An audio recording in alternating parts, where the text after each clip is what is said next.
ओम शांति।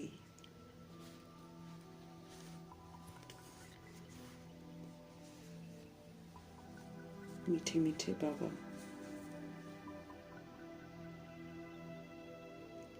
हम आत्माओं को रोज नई स्मृतियां दिलाते हैं। हम आत्माएं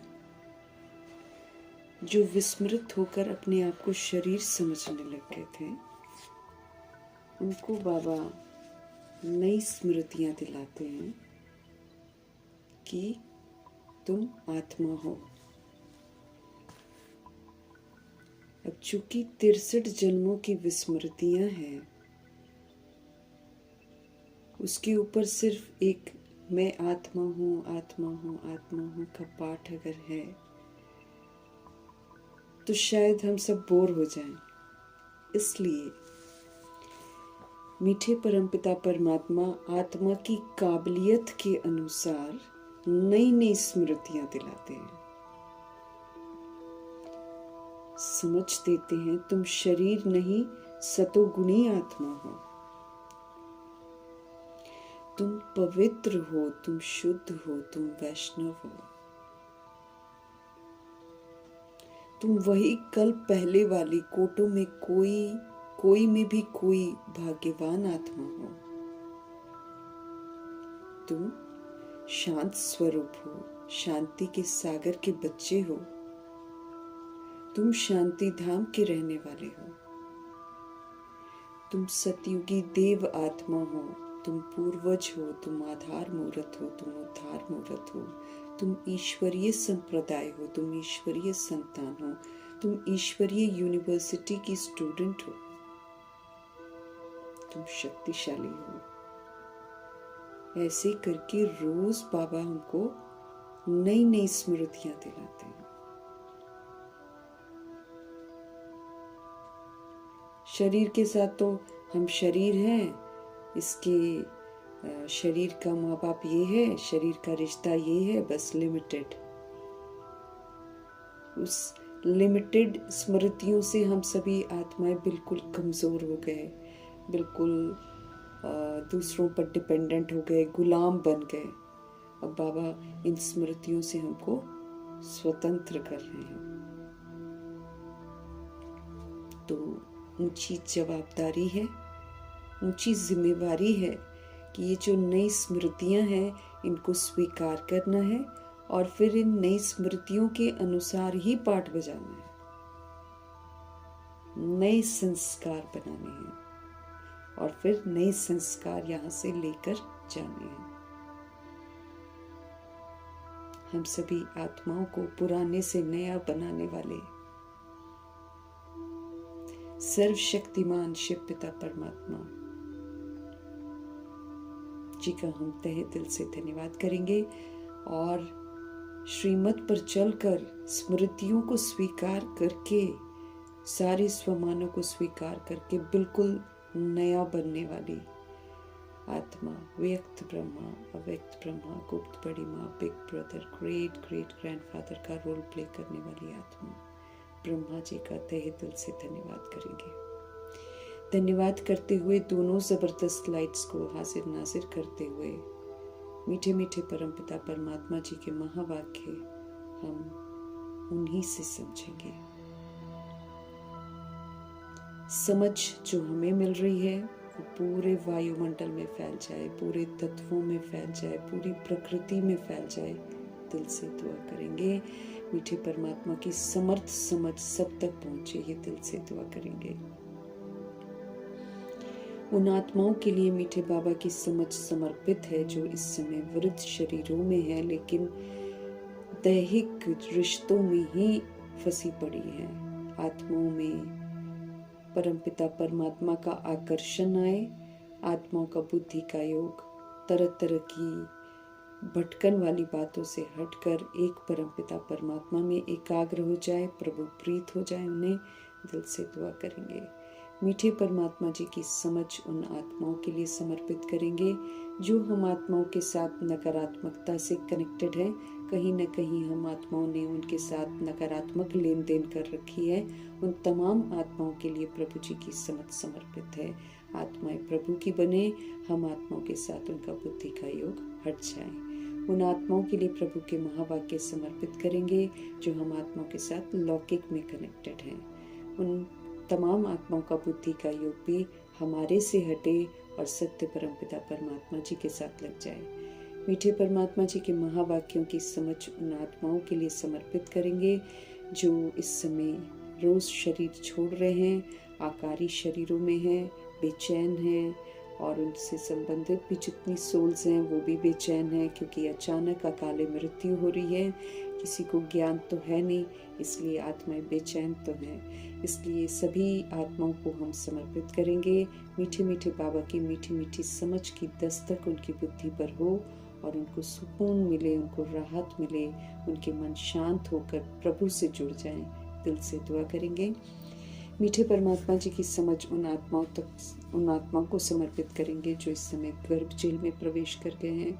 उन आत्माओं के लिए समर्पित करेंगे जो हॉस्पिटलों में पीड़ित हैं, घरों में पीड़ित अवस्था में हैं। उन आत्माओं तक प्रभु जी की समझ समर्पित करेंगे जो माया के प्रकोप में है, जो दैहिक हिंसाओं के शिकार हो गई हैं, जो अलबेली हो गई हैं, जो तंत्र मंत्र के प्रकोप में अलबेली हो गई हैं। उन आत्माओं के लिए प्रभु जी की समझ समर्पित है जो वाम मार्ग में चली गई हैं या फिर वाम मार्ग में जाने की तैयारी कर रही हैं। सभी आत्माओं को पवित्रता आकर्षित करे, सभी आत्माओं को परमात्मा आकर्षित करे।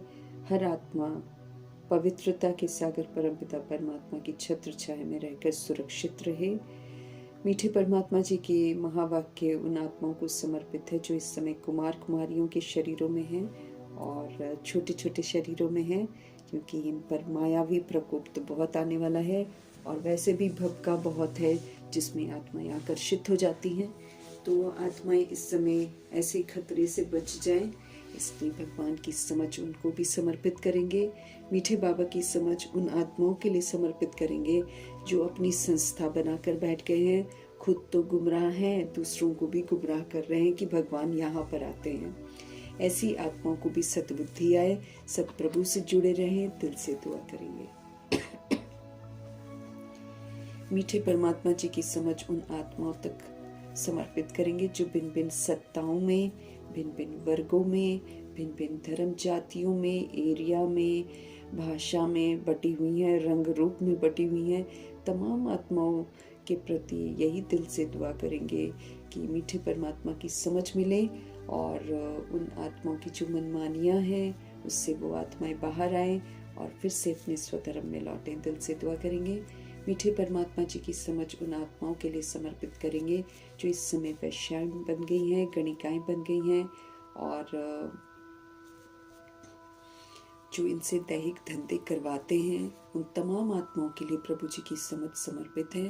पवित्रता की सागर की शक्ति, पवित्र महावाक्य जो हैं, उन आत्माओं के अंदर ये गंदे गंदे जो विकार हैं, दैहिक धंधे हैं, इनसे वैराग दिला दें और आत्माएं फिर से पवित्र बनने की चाहना में परमात्मा से जुड़ जाएं। दिल से दुआ करेंगे। मीठे परमात्मा जी की समझ उन आत्माओं के लिए समर्पित करेंगे जो भूत प्रेत आत्मा बनकर इधर उधर भटक रही हैं। सभी परमात्म छत्र छाया में आ जाएं। दिल से दुआ करेंगे। मीठे परमात्मा जी की समझ उन आत्माओं के लिए समर्पित करेंगे जो तंत्र मंत्र रिद्धि सिद्धियों में उलझी हुई हैं। उन तमाम आत्माओं का बुद्धि का योग जो है अब इन बुरी चीजों से हटकर सत्य परमपिता परमात्मा जी के साथ लग जाएं। ये हम दिल से दुआ करेंगे। मीठे मीठे परमपिता परमात्मा जी की समझ उन आत्माओं के लिए समर्पित करेंगे जो अंग तस्करियां करते हैं, जो ह्यूमन फ्लैश, एनिमल फ्लैश खा रहे हैं और जो ऐसे जिनको मार रहे हैं, जिनको किडनैप कर रहे हैं। उन तमाम आत्माओं तक मीठे बाबा की समझ पहुँचे, आत्माओं को तसल्ली मिले कि शिव बाबा आए हुए हैं सबको बचाने के लिए, दुखों से मुक्त करने के लिए। ये मीठी सी समझ उन आत्माओं तक पहुँचे और उन आत्माओं में ताकत आए। दिल से दुआ करेंगे।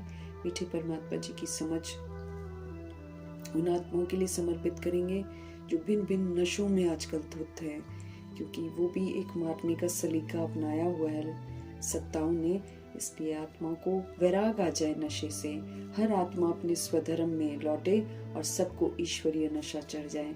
दिल से हम सब दुआ करेंगे और उन जगहों पर प्रभु जी की समझ पहुँचे जहाँ अभी तक नहीं पहुँची है। और हम सभी आत्माएं अपने लिए भी दुआ करेंगे कि जो प्रभु जी हमको पढ़ा रहे हैं, हम इतनी मेहनत जो उनसे ले रहे हैं, अब हम उस मेहनत का रिटर्न ज़रूर दें और अपने आप को परिवर्तन करें। मीठे परमात्मा जी का धन्यवाद भी करेंगे और उनको हाजिर नाजिर करेंगे, ब्रह्मा माँ को हाजिर नाजिर करेंगे। दोनों के साथ हम उन्हीं से उनके महावाक्यों को समझेंगे। मीठे मीठे बाबा बोले, मीठे बच्चे तुम यहाँ आए हो। कभी बाबा बोलते हैं मैं क्यों आया हूँ, और कभी बाबा बोलते हैं कि हम क्यों उनके पास आए हैं। भिन्न भिन्न विधियों से हमको जागृत रखते हैं ताकि हम याद रखें कि हम क्यों आए हैं और वो कार्य करें। ऐसा नहीं कि गुम हो जाएं कि चलो जी मुरली पढ़ ली है, मधुबन घूम आए हैं, फिर से अगली बार फिर जाएंगे, फिर ऐसे करेंगे। नहीं, ये समय है स्व परिवर्तन करने का। हमारे पर बहुत कर्ज है। अब कल जैसे बाबा ने कैसे समझाया था कि जो आत्माएं बार बार माया के वशीभूत हो रही हैं, माया के चक्कर में आकर हार खा रही हैं, अपने पुराने स्वभाव संस्कार के वशीभूत होकर परमपिता परमात्मा की आज्ञाओं की अवज्ञा करने के निमित्त बन जाती हैं, तो उन पर बहुत कर्ज चढ़ जाता है।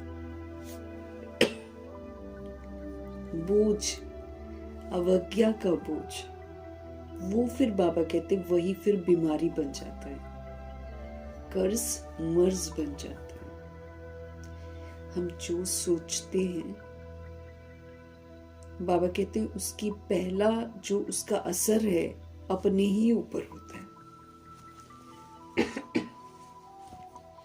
हम भले दूसरे के लिए सोच रहे होंगे, लेकिन मीठे परमात्मा बोलते हैं कि तो आत्मा भाई है ना हम लोग। तो अगर आत्मा भाई के लिए बैठ सोचते भी हैं, सपोज करो ईर्ष्या ही कर लेते हैं या कोई बात ही उनकी बुरी लग जाती है, तो जो फीलिंग उस समय हमारे अंदर में उस सोल के लिए आती है, उसका जो असर होता है वो अपने शरीर पर सबसे पहले होता है। अपने को ही असर होता है, अपने को ही बीमारियां लगती हैं। हम क्वेश्चन करेक्शन करें, कोटेशन सुनाएं, हम चाहे जो मर्जी करें जो बाबा के विपरीत है शिक्षाओं के, हम अपने को बीमारी ही लगाते हैं। इसलिए हमको हमेशा याद रखना है कि बाबा क्यों आए हैं, और हमको याद रखना चाहिए कि हम बाबा के पास क्यों आए हैं। फिर बाबा जो कहते हैं वो हमको करना बहुत ज़रूरी है। तो मीठे मीठे बाबा हम आत्मा को कह रहे हैं, मीठे बच्चे तुम यहाँ आए हो सर्वशक्तिमान बाप से शक्ति लेने के लिए। अर्थात दीपक जो है, आत्मा को दीपक बोलते हैं ना, आत्मा रूपी दीपक में ज्ञान का घृत डालने। हम आत्माएं दीपक हैं, इसमें ज्ञान का घृत डालना है, समझ का घी डालना है, इसमें दूसरा वाला घी नहीं। अब बाबा करवाते हैं ऐसे, और भक्ति मार्ग में फिर हम लोग दिए जलाते हैं और उसमें फिर घी डालते हैं, या तो घी का दिया, या आजकल तो बिजनेस हो गया है, आजकल तो भगवान जी के साथ भी दगाबाजियां होनी शुरू हो गई हैं। क्योंकि आत्माएं जो हैं, अगर दिया आजकल दुकान में जाएंगे ना, आप लोगों के साइड में होता है कि नहीं पता नहीं, लेकिन दिल्ली शहर की बात मैं कर रही हूँ, यहाँ पर आत्माएं जो हैं अगर घी खरीदने जाती है ना, तो नकली घी बना हुआ है। वो उसका नाम रखा है उन्होंने पूजा वाला घी। और जब आप उसको स्मेल करेंगे तो बदबू आती है उसमें से, वो घी वाली खुशबू नहीं आती है। मना, अरे तुम मत जगाओ ना, तुम दिया मत जगाओ। नहीं, वो उसको उसमें घी नकली डालकर जलाएंगे और फिर बोलेंगे कि हमने घी का दिया जलाया। कलयुग है ना, कलयुग में आत्माएं भगवान के नाम पर भी दगाबाजियां करती हैं। तो मीठे मीठे बाबा हम आत्माओं को फिर से सुधार रहे हैं। नकली बादाम भी मिलते हैं, पूजा के बादाम। पूजा के बादाम एक बार मैं लाई थी। एक बार मैं जब मैं पूजा करती थी तब की बात मैं बता रही हूँ। तो एक बार मैं लाई थी, तो मेरे को उसने ये तो नहीं बताया कि ये नकली बादाम है, मैं तो बादाम ही समझ कर लाई थी। तो फिर जब हम लोग भोग वगैरह लगाते थे, पहले भी लगाते थे ना, तो जब हम लोग करते थे ना पूजा में यूज़ करते हैं, तो बाद में मैंने खा, कड़वा एकदम। हम तो मना देकर फिर हम भोग लगा के प्रसाद के रूप में खाएंगे ना, एकदम कड़वा। मैं उसके पास पहुंची, मैंने कहा भाई आपने मुझे बादाम दिया, आपके तो बादाम बड़े कड़वे हैं। तो कहता ये खाने के नहीं हैं, ये खाली पूजा के हैं। मैंने कहा अजीब हाल है भाई, भगवान के साथ दगाबाजी। मनुष्य इतना गिर गया है, अपने लिए उसको असली चीज चाहिए। यही वजह है कि आज की दुनिया में सब कुछ नकली मिल रहा है। आप जैसा कर रहे हो वैसा आप भरोगे भी। फिर नकली माल मिलता है तो तब तो तिलमिलाती हैं आत्माएं। लेकिन भगवान के साथ क्या कर रही हैं? गलत काम कर रही हैं ना। बनाने वाले भी लाजवाब हैं, नकली सब कुछ बना रहे हैं। आजकल दूध भी पता नहीं कैसे केमिकल वाला दूध मिल जाता है। और एक मंदिर है कितना बड़ा, शिव का मंदिर साउथ में, तो वो पकड़ा गया है। कहते वहाँ से ना लोग घी भी लेते हैं, जैसे वो लोग एक बना लेते होंगे ना अपना एरिया। कहते इतने सालों से केमिकल घी बेच रहे थे वो लोग, और दुनिया खरीद रही थी, और करोड़ों रुपया उससे कमाते हैं। क्योंकि मंदिर से ले रहे हैं, जैसे नहीं होता है बहुत सारे, ये जो कृष्ण का भी एक टेम्पल है ना, वहाँ पर भी गाय वगैरह नीचे रखी हुई है, तो घी वगैरह देते हैं वो लोग। इस्कॉन टेम्पल सब नकली माल है। आत्माएं गिर गई हैं। मीठे बाबा बोल रहे हैं, तुम यहाँ आए हो किस लिए आए हो?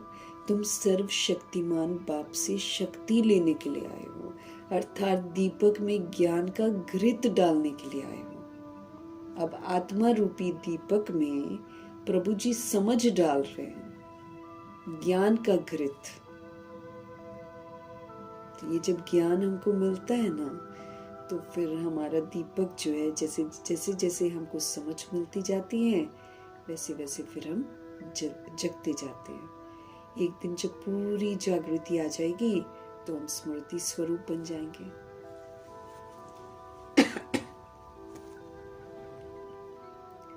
तो मीठे मीठे बाबा बोले, मीठे बच्चे तुम यहाँ आए हो सर्वशक्तिमान बाप से शक्ति लेने। तो हमारा कार्य क्या है कि हम बाबा से सारी पावर्स लें। कैसे मिलेगी हमको पावर? जब हम अपने को आत्मा समझकर उनको याद करेंगे तब मिलेगी।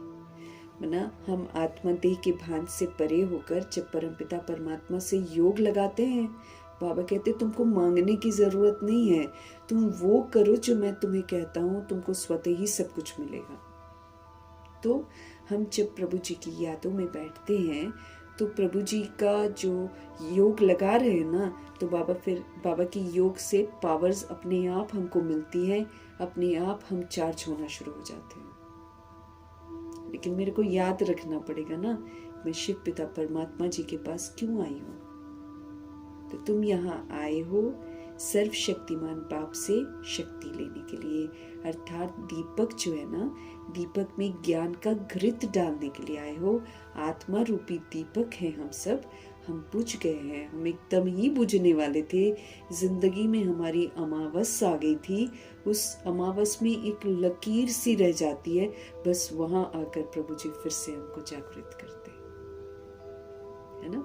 तो ज्ञान का घृत डालते हैं, तब जाकर ये आत्मा का दीपक जगता है। तो जो घृत डाल रहे हैं, उन्हीं नई स्मृतियों में हमको सदा रहना है।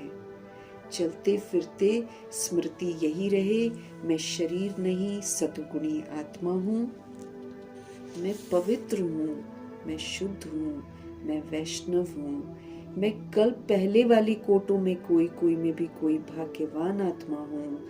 मैं शांत स्वरूप हूँ, शांति के सागर की मैं संतान हूँ, शांति धाम की रहने वाली हूँ।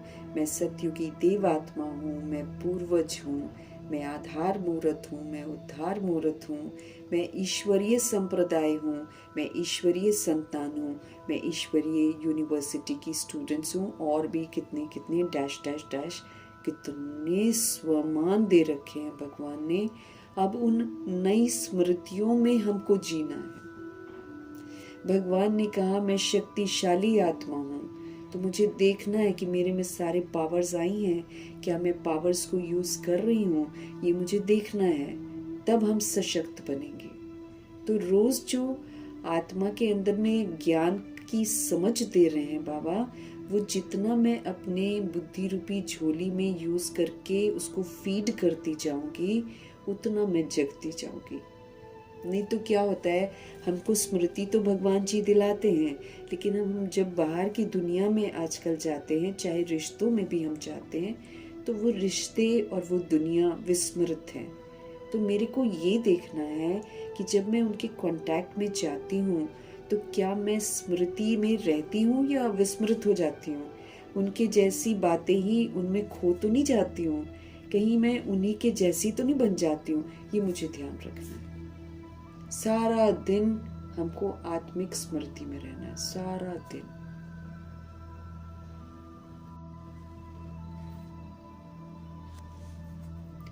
जैसे जैसे ज्ञान मेरे अंदर आता जाएगा, और कल जैसे बाबा ने बोला कि ज्ञान स्वरूप कौन होएगी, आत्मा जो अपने कर्म को, संकल्प को, बोल को, है ना, और समय को परमात्म डायरेक्शन के अनुसार अर्थात ज्ञान के अनुसार यूज करती है, वो सोल ज्ञान स्वरूप कहलाएगी। तो हमको तो ज्ञान का स्वरूप बनना है ना।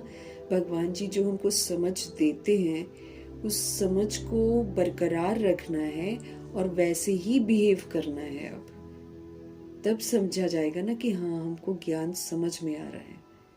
अगर हम खाली मुरली पढ़ते हैं और हम वो कर नहीं रहे हैं कि जो बाबा कहते हैं, तब तो प्रभु जी कह रहे हैं कि आप पर कर्ज चढ़ रहा है, अवज्ञाओं का कर्ज चढ़ रहा है, जो आपकी बीमारी बन जाएगा। वो बीमारी जो फिर हमको अंत में धर्मराजपुरी में चुकतो करनी पड़ेगी, है ना। तो इसीलिए दीपक को पूरा जगना है। जिस दिन वो पूरा जग जाएगा दीपक ना, उस दिन वो स्मृति स्वरूप बन जाएगा, नष्ट मोहा बन जाएगा। उसको सब कुछ ज्ञान भी भूल जाएगा, दुनिया भी भूल जाएगी, बस उसको यही याद रहेगा कि सोल हूं और मैं परमात्मा का बच्चा हूं। उसको किसी से मोह नहीं होगा।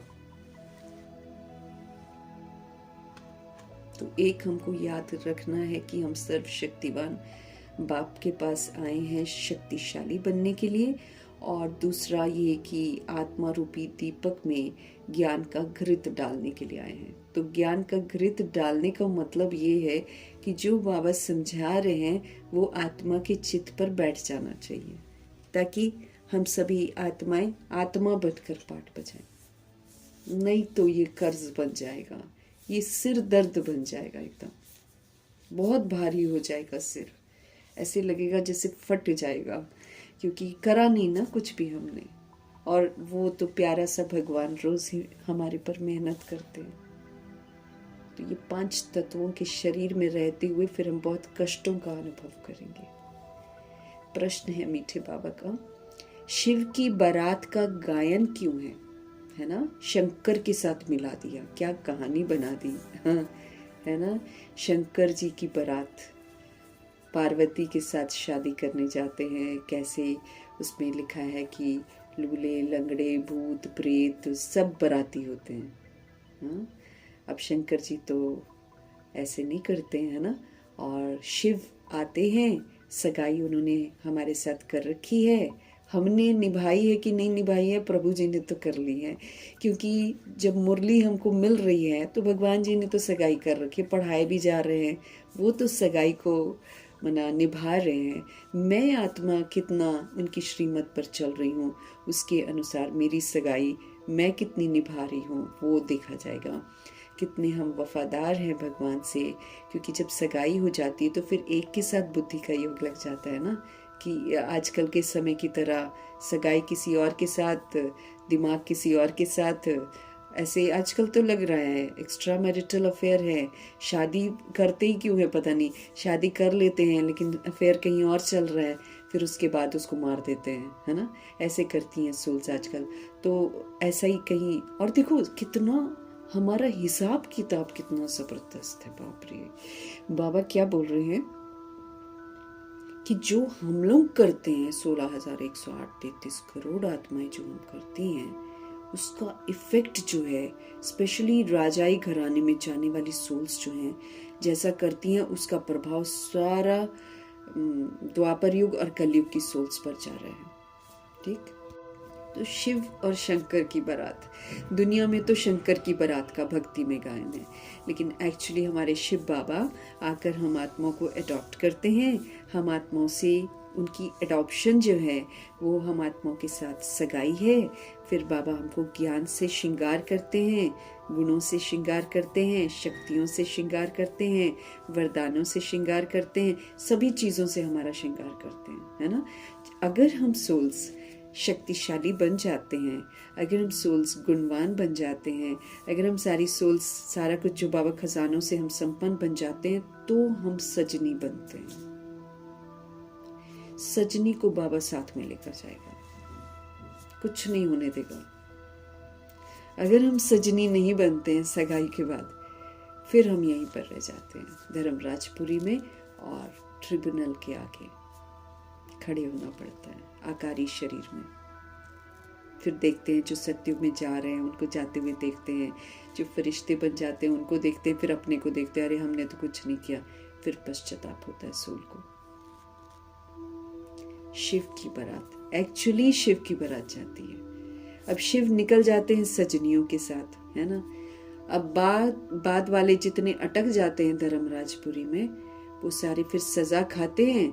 सजा खा के फिर पीछे या तो बराती कहलाते हैं वो, या फिर मच्छर कहलाते हैं। मच्छर वो जो मार खा खा के जाते हैं। अब बाबा के बच्चे भी तो मार खा के जाएंगे ना, अगर होमवर्क पूरा नहीं करेंगे तो सोल मार खा के जाएगी। तो शिव की बारात का गायन क्यों है? उत्तर है क्योंकि शिव बाबा जब वापस जाते हैं ना, तो सभी आत्माओं का झुंड उनके पीछे पीछे भाग कर जाता है। फटाफट अपना चिपतू करेगा, मार वार खाएगा, पीछे पीछे भागेगा। फिर यहाँ रहने की तमन्ना किसी की नहीं रहती है। भाग जागृति आ जाती है ना सोल को, फिर भागती है। तो शंकर की बारात में कहते हैं अंधे गए, लूले गए, लंगड़े गए, जानवर गए और भूत गए, प्रेत गए, ऐसे ही है उनकी बारात शंकर जी की। लेकिन बाबा बताते हैं कि जानवर तो ऊपर जाते नहीं हैं, वो तो प्रकृति बैलेंस करने के लिए, ह्यूमन बींग्स को बैलेंस करने के लिए उत्पत्ति करती है। अब देखो इम्बैलेंस हो गया है, क्योंकि ये जो मनुष्य है ये जानवरों को छोड़ ही नहीं रहा है, किसी भी जानवर को नहीं छोड़ता है, ये ऐसा हो गया है। ये तंत्र मंत्र वाले लोमड़ी का और किसका उसने बताया था, लोमड़ी का और पता नहीं अजीबो गरीब जानवरों का, उसने एक आत्मा है उसने बताया कि इसका हम लोग ये अंग निकालते हैं और फिर किसी मतलब जिसको जादू मंत्र तंत्र मंत्र किया होता है उसको फिर हम इसके साथ ठीक करते हैं। मैंने पूछा परमानेंट ठीक करते हैं? कहते नहीं। और उसकी कीमत वो बता रहे थे 20,000 30,000 ऐसे। मैंने बोला फिर फ़ायदा क्या है, एक तो उस जानवर का अंग निकलता है, हाँ कितना उसको कष्ट होता होगा।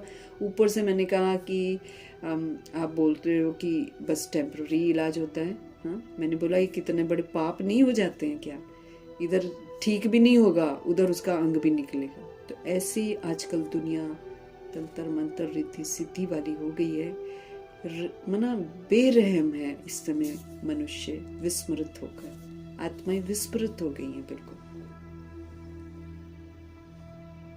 तो देखो संत महात्माओं के रूप में या धर्म के नाम पर कितना बीफ जा रहा है, खुलेआम जा रहा है ना, गाय का मीट खुलेआम जा रहा है। वैसे बोलते धर्म की बातें हैं, है ना। तो असीम यहाँ पर जो इम्बैलेंस हो गया है। अब ह्यूमन बींग्स ज़्यादा हैं, आपको न मुर्गे नज़र आएंगे, न जाने कहाँ कहाँ से ढूंढ कर लाते हैं ये लोग, और कितने बीमारी वाले मुर्गे होते हैं, उनको खाती हैं आत्माएं। और बकरे बकरियां दिखाई देते हैं क्या हमको? हमको तो नहीं दिखाई देते हैं। गाय बेचारी आजकल कूड़ा वूड़ा खा रही होती हैं तो वो कहीं दिखाई दे रही होती हैं, उनको भी ये लोग मार वार के ना बेच दे रहे हैं। ऐसे हो गए हैं आत्माएं है ना। तो अब इसीलिए प्रकृति जो है ना बहुत बहुत गुस्से में है। वो जब विनाश करेगी तो इतना खतरनाक विनाश करेगी कि पूछो मत। तो बाबा कहते हैं, शिव बाबा जब वापस जाते हैं ना, तो जो भूत प्रेत गाए हुए हैं कि भूत प्रेत जाते हैं, जानवर जाते हैं, लंगड़े जाते हैं, वो आत्माओं की अवस्था की बात की जा रही है। आत्माएं इस वक्त जानवर मिसल हो गई हैं, आत्मा लूली लंगड़ी हो गई हैं। फिर पुरुषार्थ भी बाबा ने एक बार बोला कि पुरुषार्थ भी कई बच्चे लंगड़ा पुरुषार्थ करते हैं। कुछ चलेंगे, कुछ नहीं चलेंगे, कुछ पढ़ेंगे, कुछ नहीं पढ़ेंगे, ऐसे करती हैं आत्माएं। तो वो उनका पुरुषार्थ लंगड़ा पुरुषार्थ कहलाता है। तो ऐसी आत्माओं की जो अवस्था होती है ना अंतिम, जैसे बाबा ने उस दिन बोला था कि अगर तुम ज्ञान को सुनकर समझकर सुना नहीं सकते हो, बोल नहीं सकते हो, तो तुम गूंगे और बहरे हो ना। सुना नहीं सकते मतलब मैंने सुना नहीं है ना, यही सबूत होता है ना। तो गूंगे और बहरे कहलाएंगे। और अगर हम अभी भी अज्ञानता का साथ दे रहे हैं तो फिर हम अंधे कहलाएंगे। तो इसीलिए जो बारात जाती है ना शिव की, उसमें जो बोलते हैं कि अंधे लूले लंगड़े जाते हैं, ये बाबा ने बताया कि आत्मा की जो अवस्था है उसको बोला जा रहा है। बाकी ये नहीं है कि जानवर ऊपर जाते हैं, आत्माएं ही जानवर में सल हो गई हैं। अभी तो जानवर, अब देखो काव जो होती है वो कम से कम वो लोग नॉनवेज तो नहीं खाते ना, काव लोग, मनुष्य उसको भी खा रहा है, उसको भी खा रहा है। बताओ, पहले उसका दूध निचोड़ लेता है, उसके बच्चे को पीने नहीं देता है। बच्चे उनके देखो हड्डी वाले बच्चे हैं, ढांचे हड्डी के बने हुए हैं उनके। डेयरी फार्म का भी एक बार दिखाया था, बच्चे उनके एकदम हड्डी वाले हो गए क्योंकि पीने ही नहीं देते। अब बोलो, अब वो दूध जो पीने नहीं देते हैं और वो जो पैकेटों में हमारे घरों में आता है और हम अपने बच्चों को पिलाते हैं, तो बच्चे क्या तंदुरुस्त रहेंगे? बीमार पड़ेंगे सारे के सारे। फिर ये जो प्रकृति है ये बच्चों को माँ बाप से अलग कर देगी, फिर वो तड़पेंगे जैसे वो तड़पती है माँ, है ना, जैसे गाय तड़पती है, वो बड़े प्यार से दूध उतारती है अपने बच्चे के लिए। भाई ये मनुष्य ऐसा है। पैसा पहले लोग जो रखते थे ना, पहले बेचते नहीं थे, तो फिर गाय भी खुश होकर उसके बच्चे को खूब पिलाते थे और उसको गाय को भी खूब खिलाते थे चारा वगैरह, तो गाय भी खुश होकर देती थी। कई लोग बेचते नहीं, अभी भी नहीं बेचते हैं। एक तो मैं जानती हूँ वो लोग नहीं बेचते हैं और खूब सुंदर देखभाल करते हैं, ऐसे बाहर इधर उधर कूड़े के पास नहीं जाने देते हैं, उन्होंने घरों में रख रखी है गाय, अपने बच्चों को पिलाते हैं। लेकिन पहले उसके बच्चे को जरूर, उनके बच्चे भी अट्टे कट्टे हैं फिर जो गाय के बच्चे हैं, तो उनको पाप नहीं लगे, चलो उन्होंने पाल लिया। हाँ, जहां बेचने की प्रथा आती है वहां इंसान बेईमान बनता है। वो फिर 12-12 किलो घी निकालेगा, ये सारा पाप कर रहा है वो, उसकी हड्डियों को। और देखो डेयरी फार्म्स दिखाते हैं, एकदम साफ दिखाते हैं डेयरी फार्म्स, कभी भी आप वीडियोस देख सकते हैं, उसकी मशीन लगी होती है थनों में, मशीन खींचती है उसके शरीर से दूध। पाप नहीं है।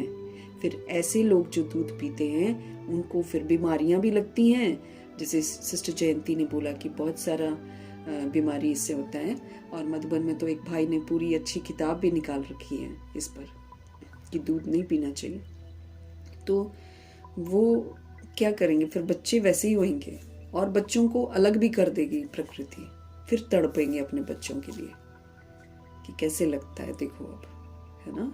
एक्यूरेट ये ड्रामा हमारा हिसाब किताब लेने वाला है। तो अब पाप हमको नहीं करने, कर लिए ना हमने जितने करने, खा पी तो लिया हमने, कितना खाना है, और खाकर हम क्या करते हैं, इस धरती को गंध देते हैं। फिर ध्यान रखना है जिस दिन विनाश होगा ना, हमारे सामने गंध ही पड़ा होगा, जो देंगे वो। तो मेरे को यही समझ में नहीं पहले आता था, दादियां इतनी सूक्ष्म क्यों हो गई है भाई। अब ब्रह्मा जी की रोटी पूड़ी की तरह है बस, और वो एक रोटी खाते थे ताकि बॉडी को जो चाहिए बस हम वही दे, एक्स्ट्रा हम नहीं दे, ताकि इस सृष्टि पर देखो पहले पहले सुंदर सुंदर आत्माएं पहले पहले चली गई। अभी जो खाती है ना, तो अभी जो हम अपनी अवस्था बना रहे हैं, इसी अवस्था के अनुसार हम आगे चलकर ना वो कहलाएंगे अंधे, लूले, लंगड़े, बहरे, सब यहीं पर। लंगड़ा पुरुषार्थ, थोड़ा थोड़ा पुरुषार्थ किए, थोड़ा थोड़ा नहीं किया, लंगड़ा, लंगड़ा वाला टाइटल मिलेगा। हाँ, अपाहिज कहा जाएगा। शिव बाबा जब वापस जाते हैं ना, तो सभी आत्माओं का झुंड फिर उनके पीछे पीछे भाग कर जाता है।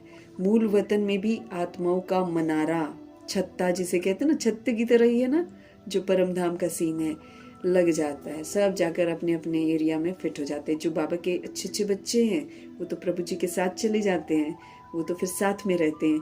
बाकी लोग पीछे मार खा खा के अपने आप पीछे पीछे जाकर अपने अपने स्थान लेकर फिट हो जाते हैं।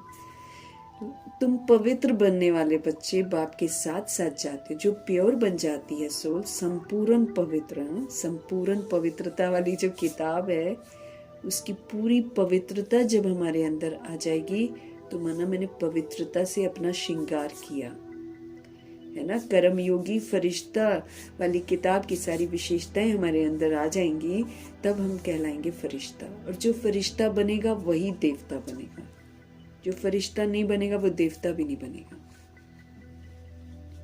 साफ हिसाब है हमारे पास। तो हमको तो किसी को पूछने का जरूरत नहीं है, बाबा से पूछने का जरूरत नहीं। अपने आप को अपने पुरुषार्थ से हम खुद ही चेक कर सकते हैं कि हम क्या बनेंगे और कितनी सजा खाएंगे। हम खुद देख सकते हैं अपने आप को। तुम पवित्र बनने वाले बच्चे बाप के साथ साथ जाते हो, साथ के कारण ही बारात का कायम है। ओम शांति। बच्चों को पहले पहले एक ही पॉइंट समझने की है कि हम सभी आत्मा भाई भाई हैं, बिनती बिनती हैं। इससे हमें अपनी दृष्टि को, अपनी वृत्ति को पवित्र बनाना है।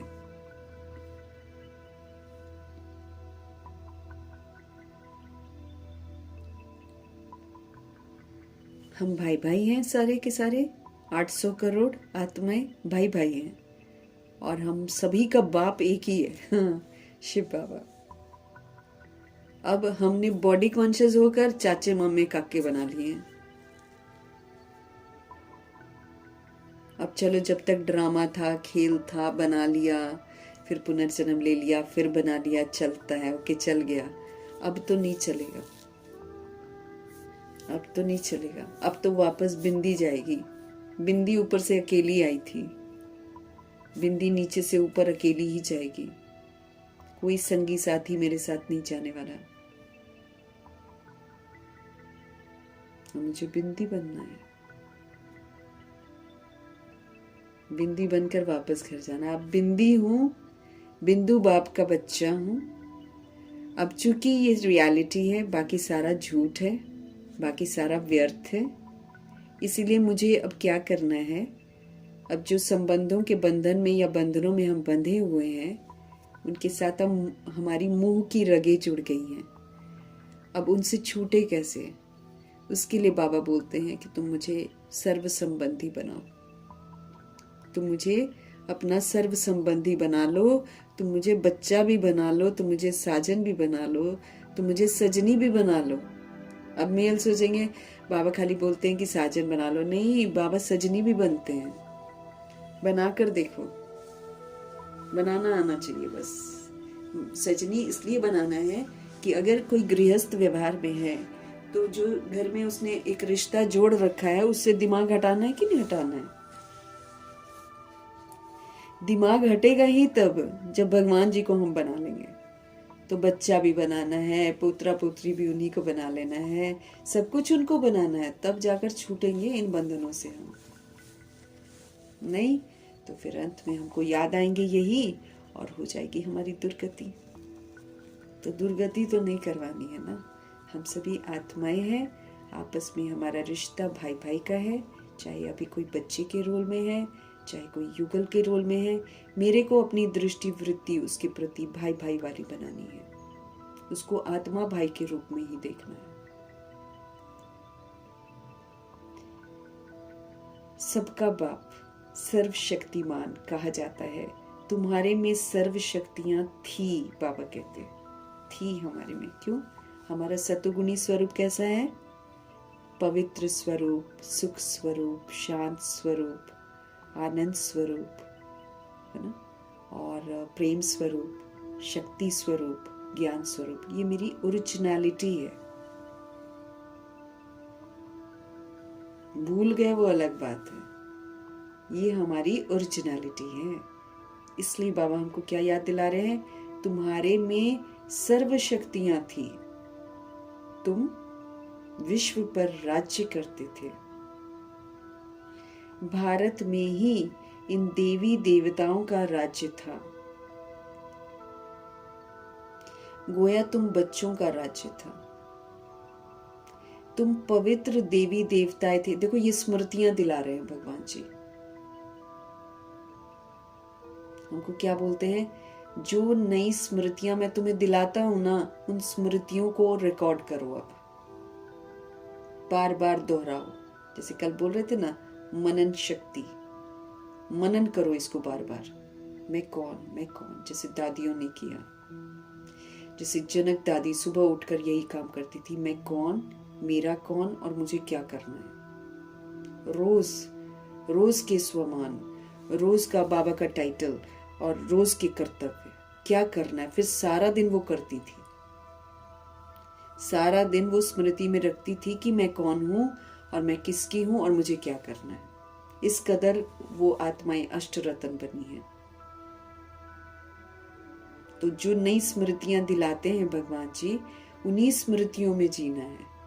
और जो पुरानी व्यर्थ की स्मृतियां हैं कि ये मेरा बच्चा है, तो ये मेरा साजन, साजन तो नहीं बोलते हैं, ये मेरा हस्बैंड है, ये मेरा वो है, वो है, सारी व्यर्थ स्मृतियां हैं। ठंडे दिमाग से सोचेंगे हम तो समझ में आएगा, एक रूह जो है एक देहधारी को बोल रही है कि ये मेरा है।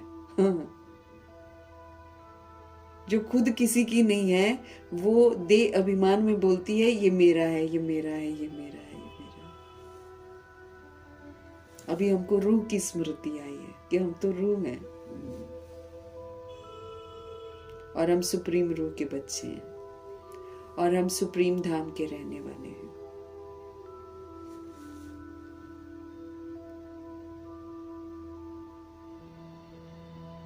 तो ये जो नई स्मृतियां दिलाते हैं ना, बाबा कहते हैं अब इसको पक्का करो बार बार कि हम सभी आत्मा हैं, हम सभी भाई भाई हैं, ज्योति बिंदु हैं, अशरीरी हैं। हमारे पिताजी जो हैं सर्वशक्तिवान हैं, है ना। कितना गर्व होना चाहिए हमको कि अब मुझे स्मृति आई है कि मेरे पिताजी सर्वशक्तिमान हैं। हम सब विश्व पर राज्य करते थे, हमारे पास सारी शक्तियां थी, हम सतोगुणी थे, हम देवी देवता थे। अब ये स्मृति बाबा कहते बार बार दोहराओ, बार बार दोहराओ, बार बार दोहराओ, अपने को मनन करके पक्का कराओ, फिर इसमें मगन हो जाओ, फिर इसी विधि से पाठ बजाओ और फिर अनुभव करो।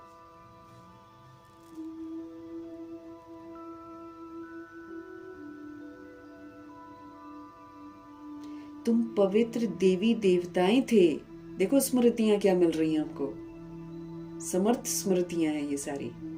मुरली है ही समर्थ संकल्पों का खजाना। अब ये डिपेंड करता है कि हम कितना इसको स्वीकार करते हैं और कितना स्वीकार करके फिर ऐसा पाठ बजाते हैं और फिर अपना मर्तबा लेते हैं। स्मृतियों से समर्थी आती है ना, तो स्मृति से समर्थ बनना है मुझे।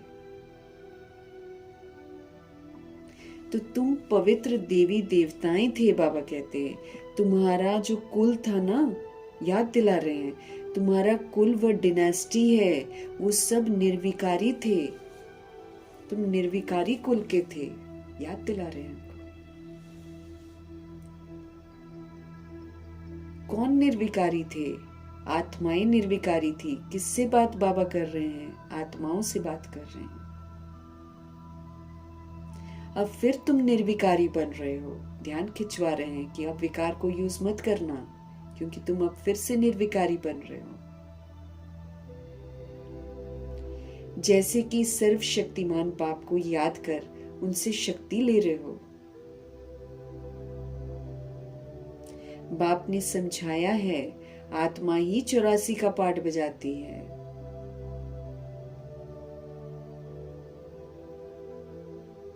उनमें जो सतो प्रधान ताकत थी वो फिर दिन प्रतिदिन कम होती जाती है। पुनर्जन्म में आते जाते हैं। 2500 वर्ष की राजधानी में 20 शरीर लेकर 20 शरीर छोड़कर आत्मा जो है शक्तिहीन ही तो होती है ना, क्योंकि वो आधार बनाने शुरू कर देती है। द्वापर में प्रवेश करती है तो तब प्रवेश करती है जब उसको आंखों का आकर्षण आ जाता है, बॉडी की आंखों का। भ्रिकुटी से नजर हट के उसकी देह के आंखों पर पड़ जाती है और प्रभावित हो जाती है। वहां से उसकी गिरावट शुरू होती है, तो दिन पर दिन ताकत कम होती जाती है। सतो प्रधान से तमो प्रधान बनना है। फिर कौन बचाए? है ना।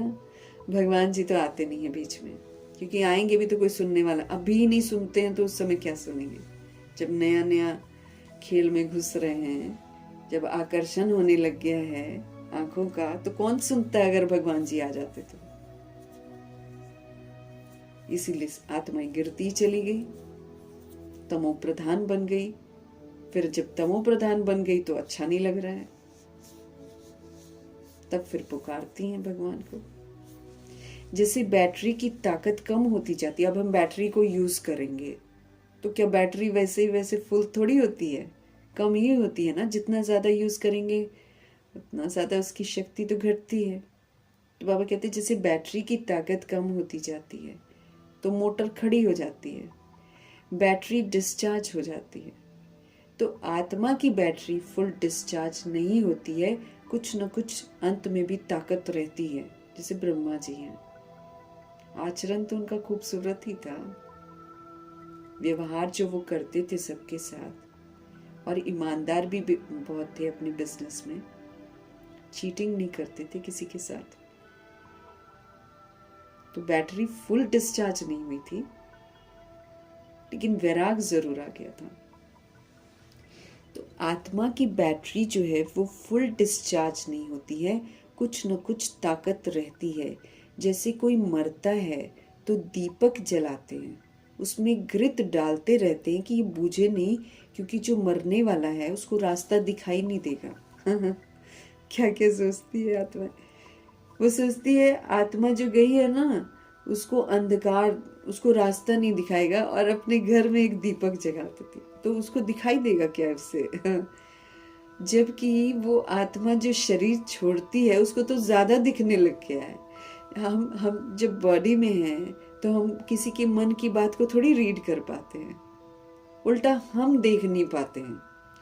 वो जिसने शरीर छोड़ा है वो तो आकारी शरीर में है, वो तो मन की बातें भी रीड कर रही है।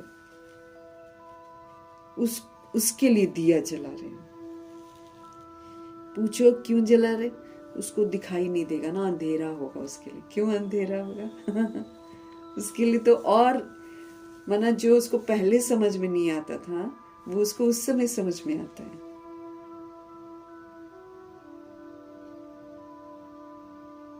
उसमें घृत डालते रहते हैं कि ज्योति बुझ न जाए। बैटरी की ताकत कम होती है तो फिर चार्ज करने के लिए रखते हैं ना। अभी तुम बच्चे समझते हो तुम्हारी आत्मा सर्वशक्तिमान थी, अब फिर तुम सर्वशक्तिमान बाप से अपना बुद्धि का योग लगाते हो तो बाबा की शक्ति हमारे में आ जाए, क्योंकि शक्ति हमारे में कम हो गई है। अब सब नंबरवार डिस्चार्ज होते हैं ना, ब्रह्मा जी उतना डिस्चार्ज नहीं होते हैं, लेकिन जो पीछे आने वाली आत्माएं हैं वो बहुत डिस्चार्ज हो जाती हैं। तभी तो हम लोग को धारणा करने में इतना टाइम लग रहा है। ब्रह्मा जी तो झट चल पड़े रिटर्न जर्नी पर और गलती नहीं करी। हम गलती कर रहे हैं तो हमारी डिस्चार्ज ज्यादा हो गई है ना।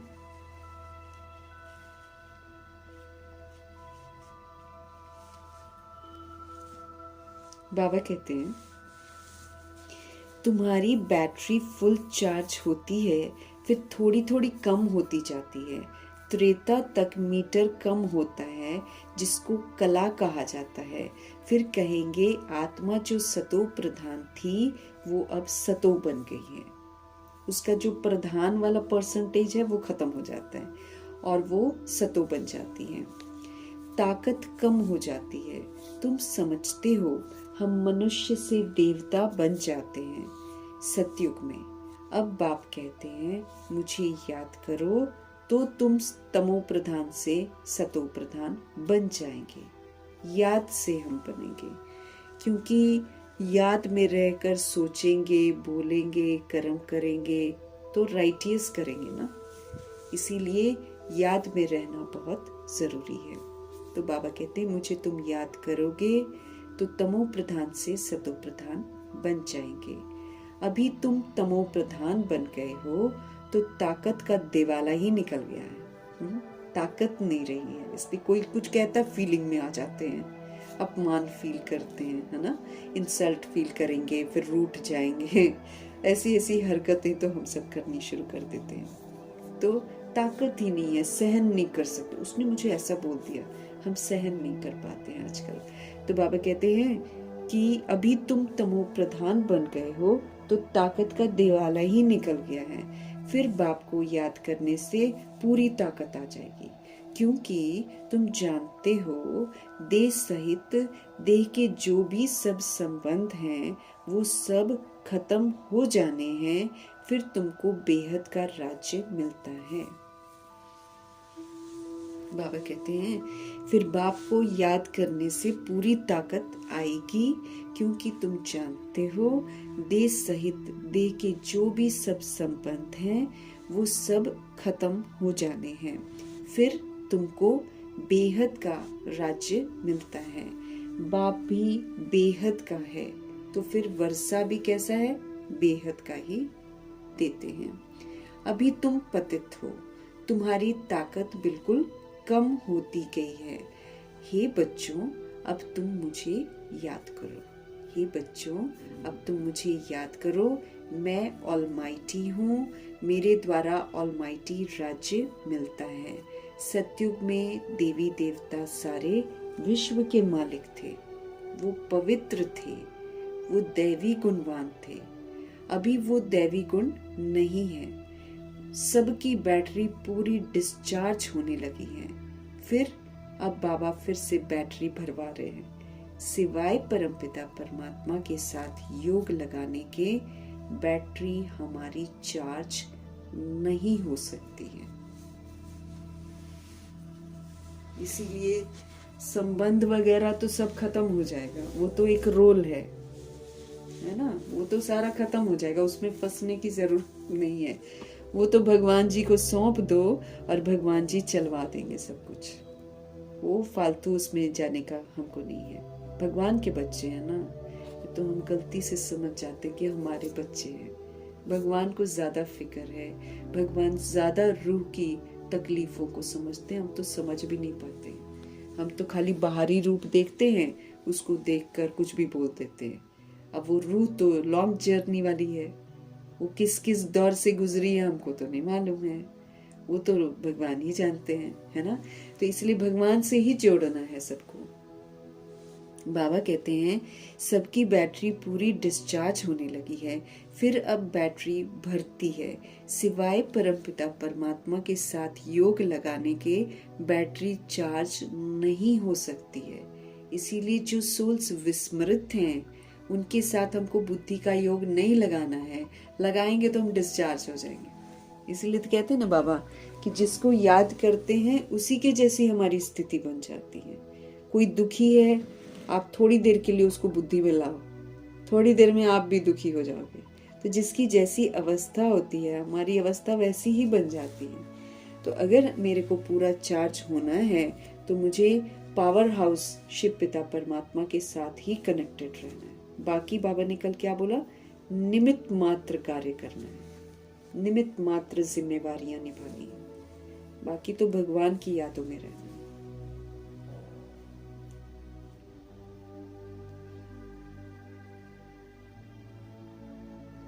वो जो बाप है हमारा एवर प्योर है, उनकी प्योरिटी कभी भी खंडित होती ही नहीं। वो तो सागर है पवित्रता, वो एवर प्योर है। यहाँ सारे के सारे इम्प्योर हैं। तो जब प्योर रहते हैं तो बैटरी चार्ज रहती है।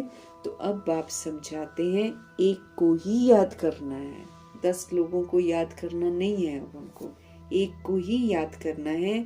ऊंच ते ऊंच है भगवान, बाकी सब कौन है? रचना।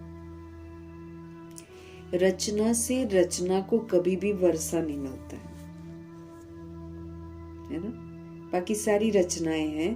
तो अगर हम देहधारियों से संबंध जोड़ते भी हैं तो रचना को रचना से कभी भी वर्षा नहीं मिल सकता है। क्रिएटर एक ही है जो हमको शूद्र से ब्राह्मण बनाते हैं। ये उनकी रचना है, शूद्र से ब्राह्मण बनाना, ये भगवान की रचना है। और सत्युग की स्थापना करना, ये भगवान की रचना है। तो क्रिएटर तो एक ही है, वो है बेहद का बाप। बाकी तो सब है हद के। बेहद के बाप को याद करने से हमको बेहद की बादशाही मिलती है। अब जिसको याद करो वो मिलेगा ना। अब हद के बाप को याद करोगे तो टुकड़ा मिल जाएगा जमीन का, कुछ पैसे मिल जाएंगे। लेकिन हम जब बेहद के बाप के बनते हैं तो बेहद की बादशाही मिलती है।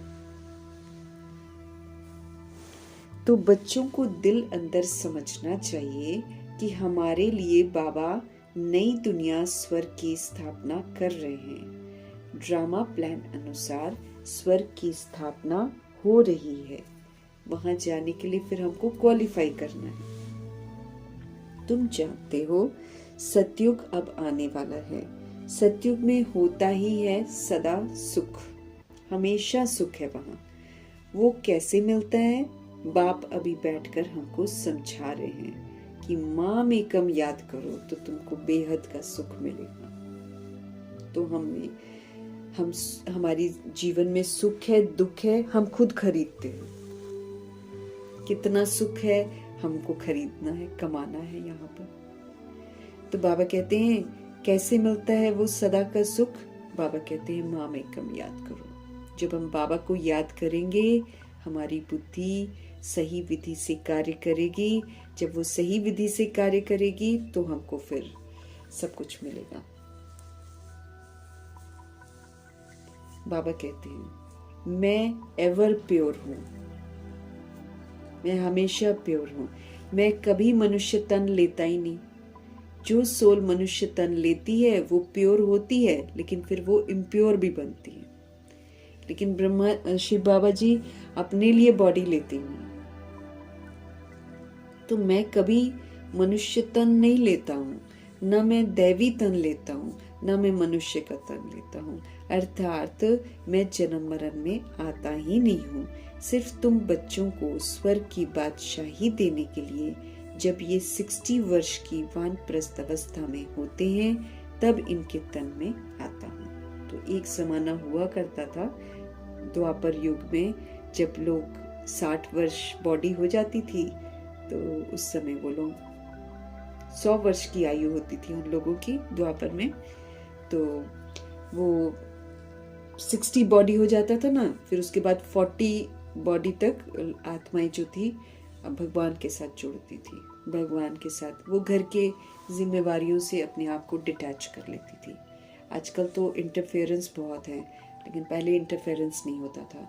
जो माँ बाप होते थे वो अपना वानप्रस्थ में चले जाते थे, मतलब भजन बंदगी करेंगे, वो इधर गृहस्थ में हट जाते थे गृहस्थ से।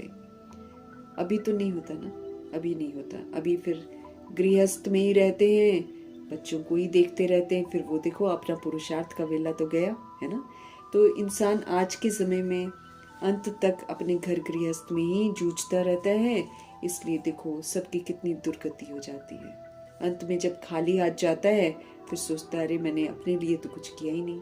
सोल फिर सोचती है ना, हम तो परिवार के लिए ही करते रह गए, परिवार वाले कोई गोल्ड मेडल तो पहना नहीं देंगे, है ना। आप किसी के बच्चों को संभाल भी लोगे सपोज करो, और अपना वक्त आप बर्बाद कर रहे हो, क्योंकि ये आपके पुरुषार्थ का वेला है, भगवान के साथ जुड़ने का वेला है। अगर आप उनको पाल भी लोगे तो आपको कौन सा ताज पहना देंगे, है ना। जिस दिन शरीर छोड़ोगे फटाफट जलाएंगे और उसके बाद देखेंगे कितना पैसा छोड़ गए हैं, बस दिमाग उसमें रहेगा। हर इंसान ऐसे ही करता है। फिर वो जब ओल्ड होता है फिर उसके साथ भी वैसे ही होता है, उसके बच्चे उसके साथ वैसे करते हैं। तो ये ट्रेंड चला हुआ है कलयुग के अंदर। कलयुग में सोल्स ऐसे करती हैं। द्वापर युग में और कलयुग की शुरुआत में लोग वानप्रस्थ में चले जाते थे। कलयुग में अकाले मृत्यु होती है, पता नहीं चलता, कोई 50 में भी चला जाएगा, कोई 40 में भी चला जाएगा। आजकल तो गजब की बात है, आजकल तो छोटा भी चला जाता है, कोई पता नहीं है कौन कब। आजकल तो छोटे छोटे बच्चों को हार्ट अटैक हो रहा है, स्कूल गए हार्ट अटैक, क्या हुआ, मर गया, क्यों, हार्ट अटैक हो गया, है ना। ऐसे करते हैं आजकल तो, सिस्टम ऐसा हो गया है, क्योंकि वायु दूषित, खान पान दूषित, तरीके खान पान के दूषित, है ना। और सब कुछ बहुत सारी चीज़ें हैं जो, हाँ ये वैक्सीन्स जो हैं ये बहुत बड़ा जहर है जो बच्चों के अंदर चला जाता है, जिसके कारण फिर बच्चे जो है कभी कभी इस तरह के हादसे हो रहे हैं आजकल। तो 60 बॉडी मीन्स भगवान की भजन बंदगी करना, लेकिन सोल्स जूझती रहती हैं घरों में ही आखिरी मोमेंट तक। 90 बॉडी भी हो जाएगी ना, तब भी घरों में ही बैठे होते हैं, रिश्तों में ही बुद्धि रहती है। बच्चे हो गए, चलो उनकी शादी करो, फिर बच्चों के बच्चे हो गए, चलो जी अब फिर वेट करते रहते अब इनकी भी शादी हो जाए, अब ये भी गटर में गिरी ही ले तभी हम जाएं। ऐसी सोच रखती हैं आजकल की आत्माएं। मेरे जाने से पहले इसके हाथ पीले कर दो, इस तरह के डायलॉग्स मारती हैं, है ना। ये आता पता नहीं है कि अभी भगवान के पास अब जाना है तो सजाएं जो इतनी मिलने वाली है उसका हम क्या करें, फिर पुनर्जन्म में हम आएंगे। नहीं समझ पाती हैं सोल्स। देह अभिमान बढ़ता है ना तो फिर ऐसी करती हैं, फिर मोह माया तो बढ़ता जाएगा ना। अब द्वापर में उतनी मोह नहीं था जितना अब कलयुग के अंदर हो गया। यहाँ तो एक एक छोटी छोटी चीज से मोह हो गया, मेरी चीज है, मेरी चीज है, ऐसे करती हैं आत्माएं।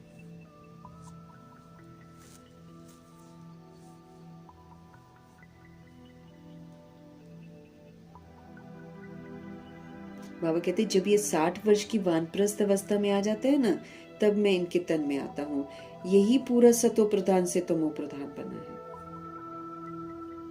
नंबर 1 ऊंच ते ऊंच भगवान, फिर है सूक्ष्म वतनवासी ब्रह्मा विष्णु शंकर। वो एक कंप्लीट तस्वीर है तीनों की, ब्रह्मा जी और विष्णु।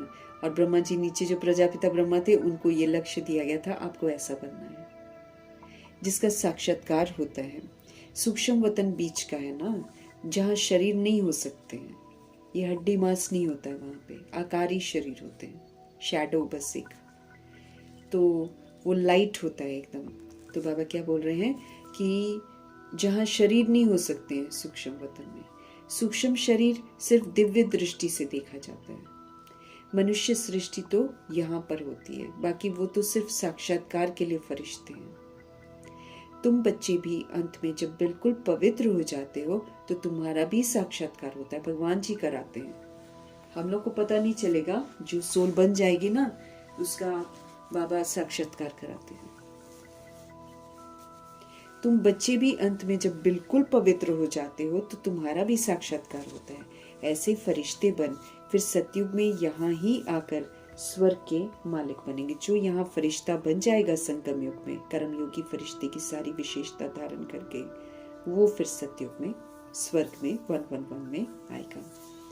ये ब्रह्मा कोई विष्णु को याद नहीं करते हैं, ये भी शिव बाबा को ही याद करते हैं और ये विष्णु बनते हैं। तो ये समझना चाहिए ना, उन्होंने राज्य कैसे पाया? लड़ाई आदि तो कुछ भी होती नहीं है, देवताएं हिंसा तो करते ही नहीं है। यहाँ तो लड़ाई झगड़, दुनिया तो लड़ रही है, झगड़ रही है कुर्सियों के लिए। कुर्सी के चक्कर में किसी को मारना है मार दो, कोई फर्क नहीं पड़ रहा है किसी को भी। इस बात से बिल्कुल अनजान कि हम रूहें हैं और रूहें मरती नहीं हैं। अपनी तरफ से वो तसल्ली कर लेते हैं कि हमने मार दिया लेकिन किसी को नहीं पता कि वो रूह जो है वो मरी नहीं है, वो बॉडी जली है, वो बॉडी को कुछ हुआ है जो भी हुआ है।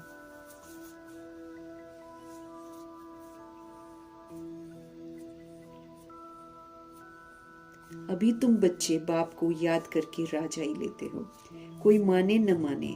गीता में भी है, हे बच्चों, देह सहित देह के सब धर्म छोड़ अब तुम मुझे याद करो। क्योंकि जब तक हम छोड़ेंगे नहीं तब तक हम बाबा को याद नहीं कर सकते।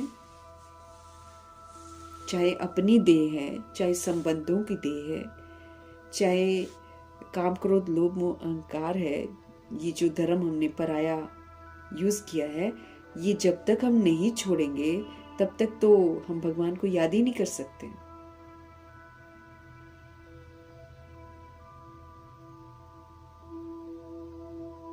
उनको तो देह है नहीं जो ममत्व रखे, बाबा को तो देह है नहीं। कहते हैं मैं थोड़े समय के लिए इनके शरीर का लोन लेता हूं, थोड़े समय के लिए ही मैं इनके शरीर का, यानी कि ब्रह्मा जी जिनका दादा लेखराज जी जिनका नाम बाबा ब्रह्मा रखते हैं, जब वो मर्जीवा बन जाते हैं, तो मैं थोड़े समय के लिए इनके शरीर का लोन लेता हूँ। नहीं तो मैं नॉलेज कैसे दूँ? मैं तो बीज रूप हूँ ना। इस सारे झाड़ की नॉलेज मेरे पास है और किसी को पता नहीं सृष्टि की आयु कितनी है, कैसे इनकी स्थापना होती है, कैसे पालना होती है, कैसे विनाश होता है, किसी को नहीं मालूम। मनुष्यों को तो पता होना चाहिए ना, मनुष्य ही तो पढ़ते हैं, जानवर तो पढ़ेंगे नहीं। वो पढ़ते हैं हद की पढ़ाई, दुनिया वाले। बाप तुमको बेहद की पढ़ाई पढ़ाते हैं, कितने सुंदर तरीके से पूरे वर्ल्ड की हिस्ट्री, ज्योग्राफी सब कुछ बता देते हैं। और स्कूल वाली हिस्ट्री ज्योग्राफी पढ़ पढ़ के हम लोग का कितना दिमाग खराब होता है। झूठ पढ़ते हैं, झूठ उगलते हैं, झूठ नंबर लेते हैं और फिर खुश होते हैं कि हमको इतने मार्क्स मिले हैं। झूठ जीतते हैं हम कितना, है ना। सच क्या है और झूठ क्या है ये अभी हमको समझ में आता है। बॉडी लेते हैं, आधार लेते हैं, फिर बॉडी का विस्तार करते हैं, रिश्ते बनाते हैं, फिर उनको कहते हैं ये मेरा है, मेरा है, मेरा है। ड्रामा फिर छीन कर कहता है कुछ नहीं तुम्हारा, कुछ नहीं तुम्हारा। अभी भी हमसे सब कुछ छीनेगा और बोलेगा कि देखो तुम्हारा कुछ नहीं है। बॉडी भी हमारी नहीं है इसको भी हम परमानेंट नहीं रख सकते।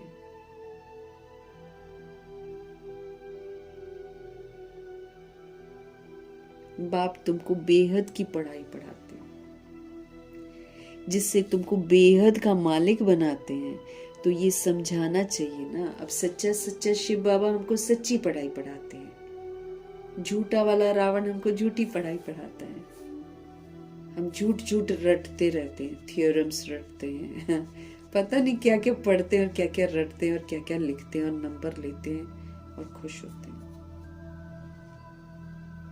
आजकल के पेरेंट्स तो 20 में 20 आ गया, बस इतना इतराएंगे, कितनों को बताएंगे क्या किया है, रटा है और उगल कर आ गए हैं।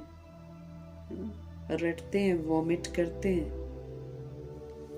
नंबर लेते हैं और इतराते हैं। इसलिए आज के समय में पढ़ लिख कर भी किसी को जॉब नहीं है, क्योंकि कॉन्सेप्ट ही क्लियर नहीं है। जॉब और पढ़ाई कनेक्शन ही नहीं हो रहा आजकल। ये जो ग्रेजुएशन वगैरह करते हैं उनकी बात कर। और भी आई वॉश है आजकल दुनिया में। ये कोर्स कर लो, ये बन जाओगे, ये कोर्स कर लो, कुछ नहीं बनता है इंसान, फिर भटकता ही है।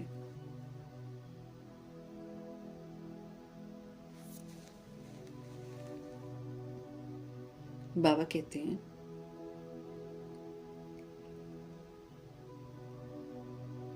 तो ये समझाना चाहिए कि भगवान किसी मनुष्य को अथवा देहधारी को नहीं कहा जाता है। ब्रह्मा विष्णु शंकर को भी सूक्ष्म बॉडी है, वतन में जो है आकारी बॉडी है, सटल बॉडी है, हड्डी मांस नहीं है उसमें, लेकिन है, बॉडी का आकार है। तो बाबा का कहने का मतलब है कि ब्रह्मा जी, विष्णु जी, शंकर जी भी भगवान नहीं है, उनका भी आकारी बॉडी है, भगवान का बॉडी नहीं है।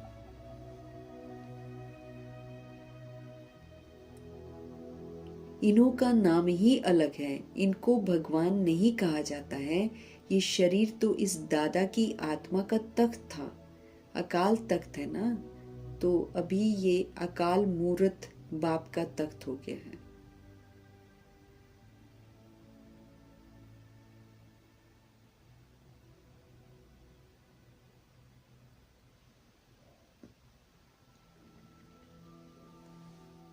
तो बाबा कह रहे हैं इनको भगवान नहीं कहा जाता, ये शरीर तो इस दादा की आत्मा का तख्त था, अकाल तख्त है ना,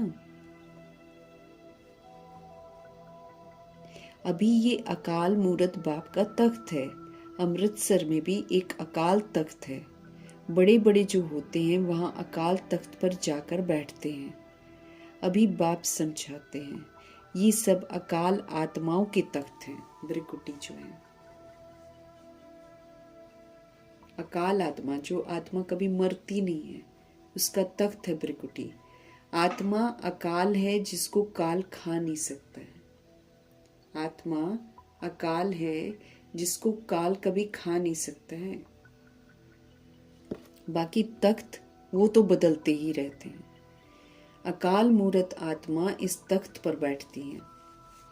पहले छोटा तख्त होता है, फिर बड़ा हो जाता है।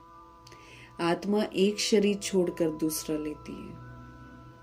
आत्मा अकाल है, बाकी उनमें अच्छे व बुरे संस्कार होते हैं, तब तो कहा जाता है ना कर्मों का ये फल है।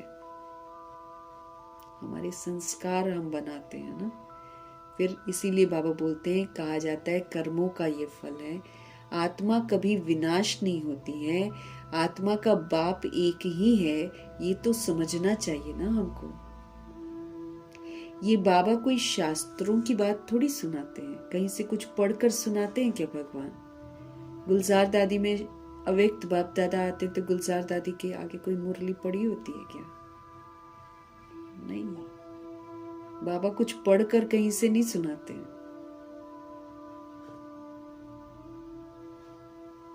आत्मा का बाप है एक, ये तो समझना चाहिए। ये बाबा कोई शास्त्रों की बातें नहीं सुनाते हैं।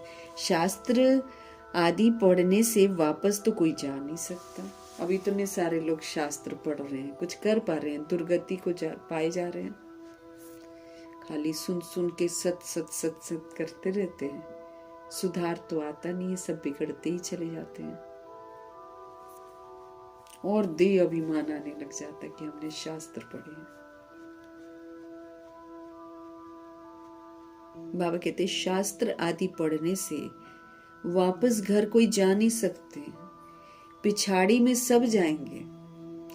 जैसे टिड्डियों का अथवा मधुमक्खी का झुंड होता है ना, वैसे जाएंगे सारे।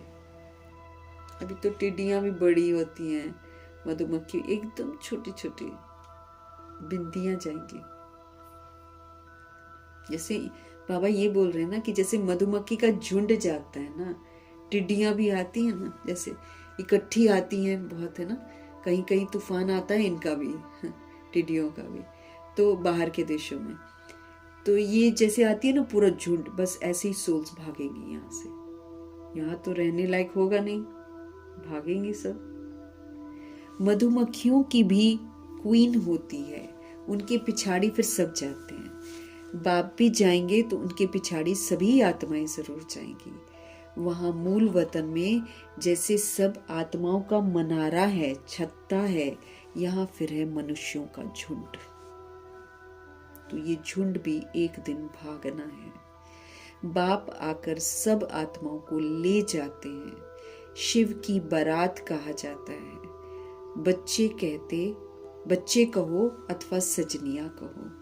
बाप आकर बच्चों को पढ़ाकर याद की यात्रा सिखलाते हैं। पवित्र बनने बिगर आत्मा वापस घर जा नहीं सकती है, ये हमको ध्यान रखना है।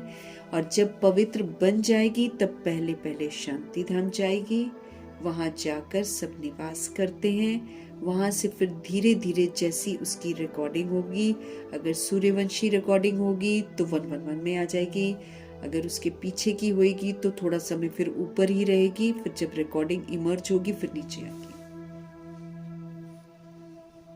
उसके पहले तक चुप करके ऊपर रहेगी। ये भी कितनी अजीब व गरीब बातें हैं। बाबा कहते हैं जब पवित्र बन जाएगी ना तब पहले पहले शांति धाम जाएगी, वहां जाकर सब निवास करते हैं। वहां से फिर धीरे धीरे आते रहते हैं, वृद्धि फिर यहाँ पर होती रहती है। तुम ही पहले पहले भागेंगे बाप के पिछाड़ी। तुम्हारा बाप के साथ अथवा सजनियों का साजन के साथ योग है ना, इसलिए बाबा के साथ भाग जाएंगी सजनियां। राजधानी बननी है ना, तो सब इकट्ठे तो नहीं आते हैं। वहां सब अब जैसे 1250 वर्ष के बाद जो त्रेता युग वाली आत्माएं होती है वो तो त्रेता युग में ही आती है ना, तो 1250 वर्ष तो वो ऊपर ही रहती हैं, वो सचखंड में नहीं आती हैं। बाबा कहते हैं वहां सब आत्माओं की दुनिया है। वहां से फिर नंबरवार इस सृष्टि रूपी ड्रामा में आते हैं। ये जो झाड़ है ये धीरे धीरे वृद्धि को पाता है। पहले पहले तो है आदि सनातन देवी देवता धर्म जो बाप स्थापन करते हैं। पहले पहले हमको ब्राह्मण बनाते हैं। प्रजापिता ब्रह्मा है ना, प्रजा में भाई बहन हो जाते हैं ना, तो ब्रह्मा कुमारियां ढेर हैं। जरूर निश्चय बुद्धि होंगे तब तो इतने ढेर हुए हैं। ब्राह्मण कितने होंगे, कच्चे या पक्के? कोई तो 99 मार्क्स लेते हैं, कोई फिर 10 मार्क्स भी लेते हैं, हाँ है ना। तो गोया कच्चे ठहरे ना। तुम्हारे में भी जो पक्के हैं वो जरूर पहले आएंगे, कच्चे वाले पीछे आएंगे, त्रेता युग के एंड में आ जाएंगे। ये पाठधारियों की दुनिया है जो फिर फिरती रहती है। हम सभी आत्माएं शरीर रूपी ड्रेस लेकर पाठ बजाते हैं, यहाँ पर खेल खेलते हैं। तो पाठधारियों की ये दुनिया है जो फिरती रहती है। सतयुग, त्रेता, द्वापर, कलयुग, ये पुरुषोत्तम संगम युग है। कलयुग के अंतिम 100 वर्ष पुरुषोत्तम संगम युग के होते हैं, जब सर्वशक्तिमान शिव पिता परमात्मा ड्रामा में प्रवेश करके सब कुछ ठीक करते हैं। ये अभी बाप ने हमको बताया है। पहले तो हम उल्टा ही समझते आए हैं कि कल्प की आयु लाखों वर्ष है। अभी बाबा ने हमको बताया है ये तो पूरा 5000 वर्ष का चक्र है। आधा कल्प है राम का राज्य और आधा कल्प है फिर रावण का राज्य। लाखों वर्ष का कल्प होता तो आधा आधा भी ना हो सके। दुख और सुख की ये दुनिया बनी हुई है। ये बेहद की नॉलेज बेहद के बाप से हमको मिलती है। शिव बाबा के शरीर का कोई नाम नहीं है। ये शरीर तो इस दादा का है। बाबा कहाँ है? बाबा ने थोड़े समय के लिए लोन लिया है। बाबा कहते हैं हमको मुख तो चाहिए ना हमको समझाने के लिए। यहाँ तो गौमुख बनाया हुआ है। पहाड़ी से पानी तो जहां तहां आता है, यहाँ फिर गौ का मुख बना दिया है। उससे पानी आता है, उनको फिर गंगा जल समझ लेते हैं और लोग फिर श्रद्धा से जाएंगे, लाइनों में खड़े होंगे, वो जल लेते हैं वो लोग। अब गंगा फिर कहाँ से आई है भाई? ये है सब झूठ, झूठी काया, झूठी माया, झूठा सारा का सारा संसार। ये कलयुग पूरा झूठा है एकदम। झूठी अपनी बॉडी भी झूठी है, जिसको हम काया को ना सब कुछ समझते हैं, ये भी झूठी है। इसका देह अभिमान हम करते हैं। मेरा शरीर ऐसा, मेरा शरीर ऐसा। आजकल सेल्फियां से दिखाते हैं, फिर लाइक लेते हैं कि लाइक करो मुझे, है ना, तो बॉडी को दिखा रहे हैं। झूठी काया, इसके चक्कर में पूरी जिंदगी बिता देते हैं, फिर अंत में इसको छोड़ देते हैं, तो धोखा खाते हैं ना। तो ये काया भी झूठी, सब कुछ झूठ खंड में झूठ ही झूठ है, माया झूठी, झूठा सब संसार, क्योंकि सब अपने को बॉडी समझ रहा है और सब झूठे हैं, इसीलिए संसार ही पूरा झूठा है। बॉडी समझते हैं, मैं ये हूं, मैं ये हूं, मेरा ये परिवार है, मेरे ये बच्चे हैं, मेरे ये माँ बाप हैं। क्या है ये सब? कौन बोल रहा है? आत्मा बोल रही है। झूठी तो बोल रही है, झूठ बोल रही है आत्मा, क्योंकि अंदर बैठी आत्मा तो रोल प्ले कर रही है। वो तो कर्मा मैंने बनाया है, इसलिए रोल प्ले कर रही है। कर्मा खत्म, मना रोल खत्म, सॉरी रोल खत्म, बॉडी खत्म। मैंने क्या बनाया? मैंने तो बॉडी बनाई थी, बॉडी में जान थोड़ी थी। रूह आई है तो उसमें जान पड़ी है, तो रूह मेरी है क्या? मैंने रूह को बनाया है क्या जो मैं कह दूं कि मेरा बच्चा है? रूह तो कहीं से आई है कहीं बॉडी छोड़ी है उसने, फिर यहाँ आई है। क्यों? क्योंकि मेरे साथ अकाउंट है उसका।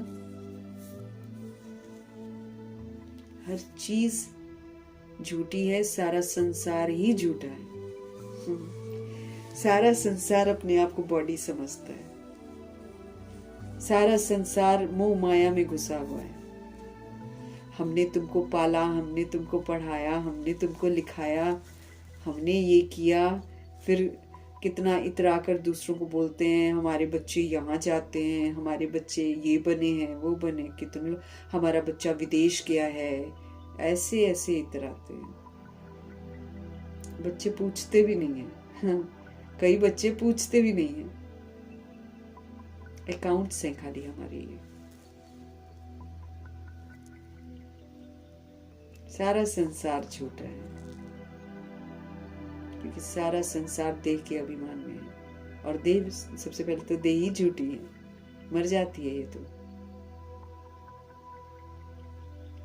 भारत जब स्वर्ग था तो सचखंड इसको कहा जाता था, फिर भारत ही पुराना बनता है तो झूठखंड कहा जाता है। इस झूठ खंड में जब सभी पतित बन जाते हैं तब भगवान को बुलाते हैं कि बाबा हमको पावन बनाकर इस पुरानी दुनिया से ले चलो, हमको पावन बनाओ और इस पुरानी दुनिया से हमको ले चलो। बाप कहते हैं मेरे सब बच्चे काम चिता पर चढ़कर काले बन गए। बाबा के बच्चे कौन? आत्माएं। आत्माएं सारी काम विकार में जाके काली पड़ गई हैं। बाप बच्चों को बैठ समझाते हैं, तुम तो स्वर्ग के मालिक थे ना, स्मृति आई है ना, यही स्मृतियां पक्की करनी है। हम थे, हम अब बन रहे हैं, हम ही कल पहले थे, ये स्मृतियों की बाबा कहते रिकॉर्डिंग करो। जो बॉडी में हो वो मत सोचो, वो तो झूठ है। हम सोए कैसे लोग घरों के बाहर, बड़े बड़े घर जब बनाते हैं तो घरों के बाहर लिखते हैं ना, ये वाला कॉटेज, ये कॉटेज, और अपना नाम लिखते हैं वहां पर, है ना, देह का अभिमान। इसकी कॉटेज, उसकी कॉटेज, इसका घर, उसका घर, ऐसे करके लिखवाते हैं। सब झूठ। अब हम लोग तो क्या लिखवाएंगे, हम लोग तो लिखवाते भी नहीं है। लेकिन अगर किसी ने लिखवाया भी हुआ है तो वहां पर हटवा कर अब लिख देना चाहिए बाबा का सेवा स्थान, क्योंकि सेवा स्थान ही है।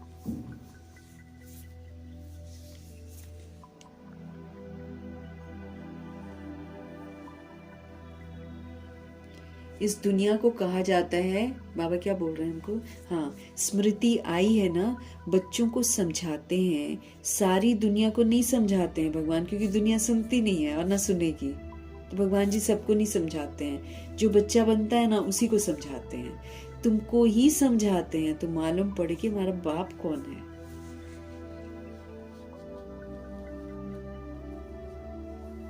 एक ही बाप है सबका।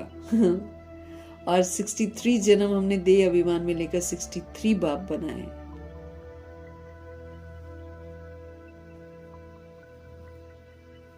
कोई भी परमानेंट नहीं है, तभी तो 63 बनाए हैं। ये वाला बाप एकदम फिक्स्ड है, ये कभी नहीं बदलते। तो बाबा कहते हैं इस दुनिया को कहा जाता है फॉरेस्ट ऑफ थॉर्न्स, कांटों का जंगल। सबसे बड़ा काम का कांटा लगाते हैं। तो इस कांटों के जंगल में सबसे बड़ा कांटा काम विकार का कांटा है, सबसे बड़ा। यहीं से आता है सारी प्रॉब्लम्स। फिर आत्मा स्वधर्म के विपरीत जाती है काम विकार में, फिर उसको क्रोध आने लग जाता है। अब चूंकि उसने काम विकार का एक जाल बिछा लिया अपने लिए, तो फिर उसकी जरूरत बढ़ जाती है। आजकल कई लोग दुनिया में रिश्वत लेते हैं। किस लिए ले रहे हैं? परिवारों के लिए, कहेंगे बच्चों के लिए ले रहे हैं हम रिश्वत। हम बच्चों के लिए कमा रहे हैं, हम इसके लिए कमा रहे हैं, हम उसके लिए जरूरतें हम खुद बढ़ा लेते हैं, जरूरतें हम खुद बढ़ाते हैं। फिर उसको पूर्ति करने के लिए फिर हम अपना टाइम उसमें लगाते हैं। फिर कहते हैं हमारे पास टाइम नहीं, हमारे पास टाइम नहीं, हमारे पास टाइम। आज दुनिया इसी चक्कर में है। आत्मा जो है वो अपना ख्याल रख ही नहीं रही है। तो ये जब काम विकार हमारे अंदर आता है ना, तब ये सारी प्रॉब्लम शुरू होती है।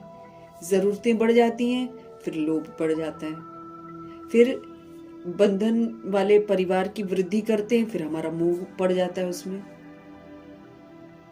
फिर अगर उसमें से किसी बच्चे ने थोड़ा सा अच्छा पढ़ लिया तो अहंकार आ जाता है। फिर लोगों को दिखाएंगे हमारे बच्चे ये कर रहे हैं, हमारे बच्चे वो कर रहे हैं। झूठा अभिमान, सब झूठ।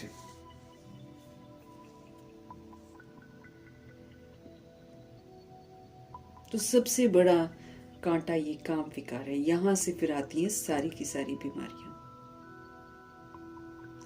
भल यहाँ भगत भी बहुत हैं, वेजिटेरियन है, परंतु ऐसे नहीं है कि विकार में नहीं जाते हैं।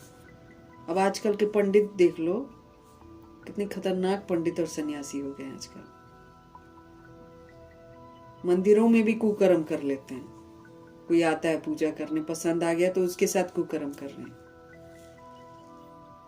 बाकी लोग वहीं पर गुमराह कर देते हैं। फीमेल्स आती हैं, अंधश्रद्धा वाली तो होती ही हैं, उनको गुमराह कर देते हैं।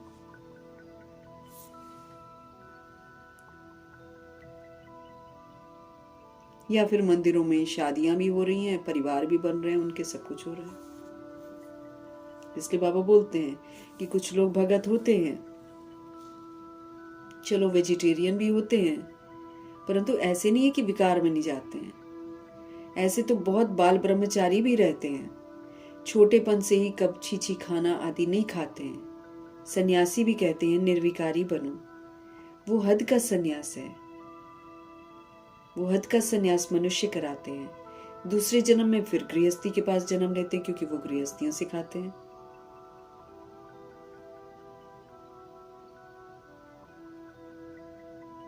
ये जो आते हैं ऑरेंज पहनकर कपड़े, गलियों में आते हैं, इधर उधर बैठे बीड़ी सिगरेट सब पीते हैं ये लोग, लेकिन बाहर आएंगे फिर अंधश्रद्धा में आत्माएं नीचे उतरेंगी, चाय पिलाएंगी, नमकीन। फिर उनकी जो इतनी फालतू फालतू बेतुकी बातें होती हैं, उसको सुन के हाँ हाँ हाँ हाँ आप ठीक बोल रहे हो, आप ठीक बोल रहे हो, ऐसे करते।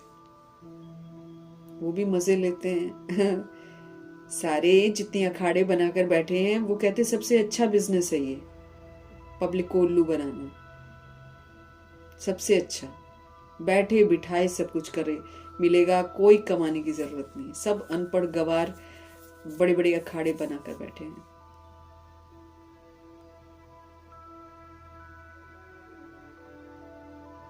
बाबा कहते वो तो हद का सन्यास है जो मनुष्य कराते हैं। दूसरे जन्म में फिर उनको गृहस्थी के पास जन्म लेना पड़ता है। क्यों? क्योंकि गृहस्थियों से ही लेकर खाते हैं। अब हमको बाबा क्या कर रहे हैं, इस लायक बना रहे हैं ताकि हम दोबारा गर्भ जेल में न जाएं। इसलिए हमको बोलते हैं कि किसी के घर खाओ नहीं, किसी लो नहीं, है ना, कोई ज्ञान में नहीं चल रहा, उसके घर में जाकर लेन देन हमको करना ही नहीं उससे।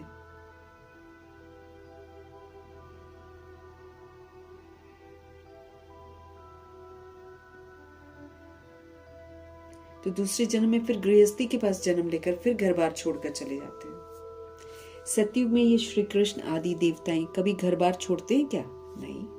तो उन्हों का है हद का संन्यास, अभी तुम्हारा है बेहद का संन्यास। अब तो हम तो पुरानी देह, पुराने संबंध और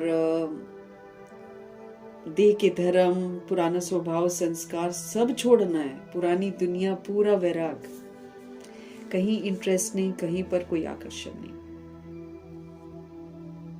अभी तुम्हारा है बेहद का संन्यास। सारी दुनिया का संबंधियों आदि का बुद्धि से संन्यास करते हो।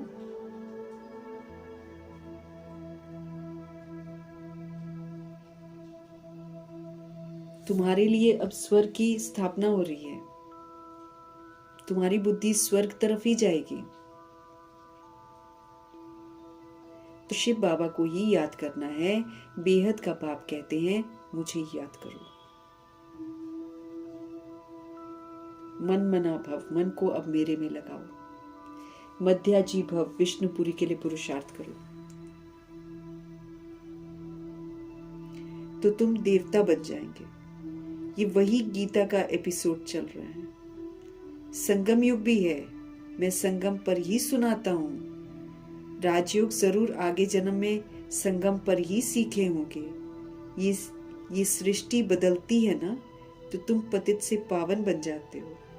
अब ये है पुरुषोत्तम संगम युग, जबकि हम ऐसे तमो प्रधान से सतो प्रधान बनते हैं। हर एक बात अच्छी रीति समझकर हमको निश्चय करनी चाहिए। ये कोई मनुष्य थोड़ी कहते हैं, ये है श्रीमत, अर्थात श्रेष्ठ ते श्रेष्ठ मत। किसकी? भगवान की। बाकी सब है मनुष्य की मत। मनुष्य मत से गिरते आते हो, अब श्रीमत से तुम चढ़ते हो। मनुष्य मत पर जब हम चलते हैं ना, तो हम गिरते हैं, और श्रीमत से हम चढ़ते हैं। बाप मनुष्य से देवता बना देते हैं। बाप मनुष्य से देवता बना देते हैं। दैवी मत स्वर्गवासी की है, और वो है नरकवासी मनुष्य मत, जिसको रावण मत कहा जाता है। दैवी मत जो है वो स्वर्गवासी की है, और वो है नरकवासी मनुष्य मत, जिसको रावण मत कहा जाता है। रावण राज्य भी कोई कम नहीं है, सारी दुनिया पर रावण का राज्य है। रावण राज्य भी कोई कम नहीं है, सारी दुनिया पर रावण का राज्य है।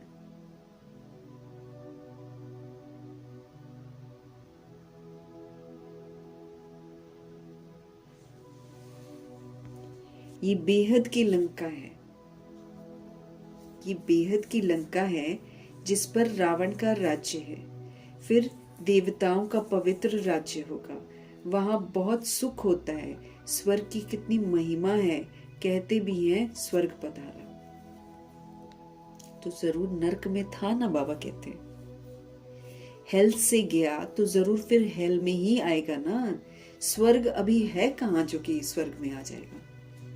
और कर्म कोई किए नहीं। यहाँ तो अब हमको पता चलता है स्वर्ग में जाने के लिए तो हमको क्वालिफाई करना पड़ेगा, उसके बिना तुम जा भी नहीं सकते।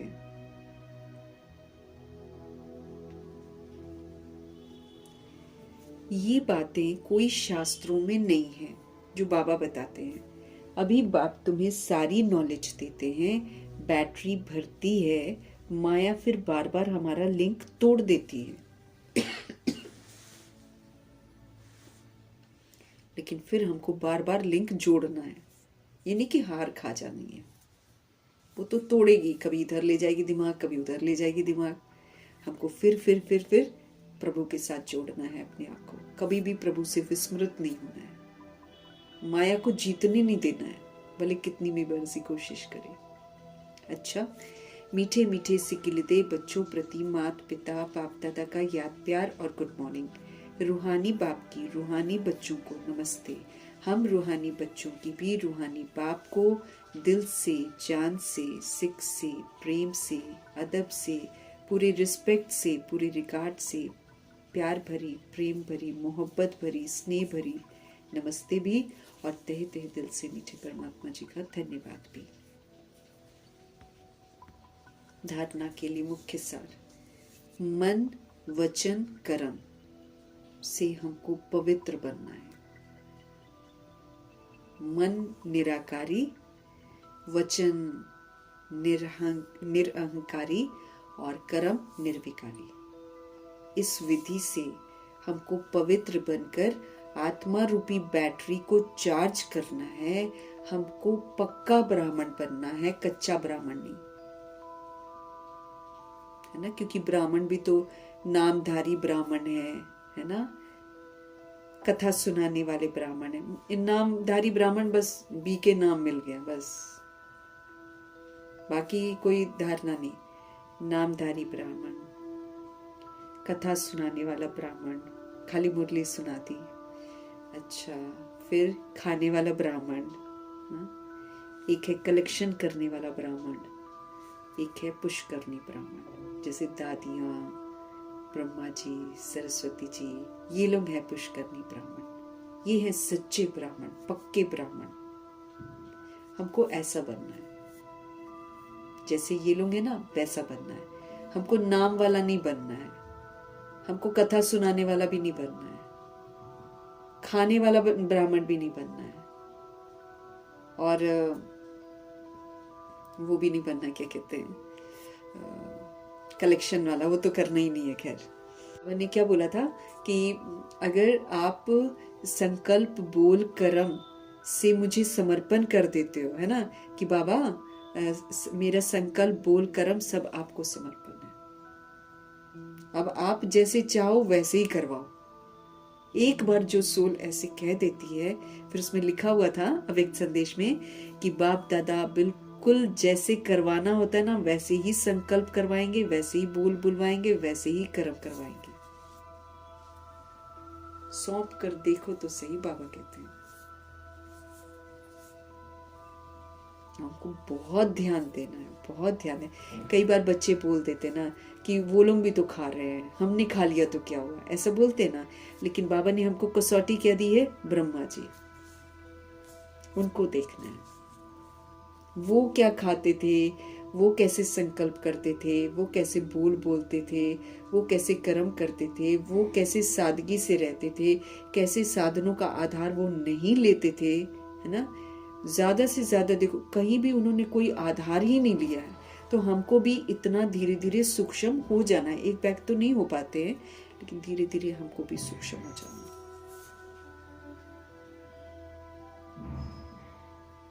चाय वो पीते नहीं थे, चीनी नमक दोनों ने छोड़ दिया था, मम्मा जी ने भी और ब्रह्मा जी ने, क्योंकि ये कलयुगी है। इसीलिए देखो, चीनी ज्यादा खाते हैं, नमक ज्यादा खाते हैं, हमको बीमारी होता है। ये सारे कलयुग के टेस्ट वेस्ट जो आ गया ना हमारे अंदर, ये कलयुग में आया है। तब समझ से इससे डिटैच होते जाना है कि कभी कोई हमारी जो इंद्रिय है ना, जीव वगैरह, ये कहीं ललच ना जाए, भगवान की जगह कहीं खाना ना याद आ जाए। बड़ा ध्यान रखना है हर एक बात का। हर तरह की अपनी कमी कमजोरी को हमें दूर कर देना है, और दुआएं करनी है सभी सोल्स के लिए भी कि हर आत्मा जो है कर्म इंद्रिय जीत बने।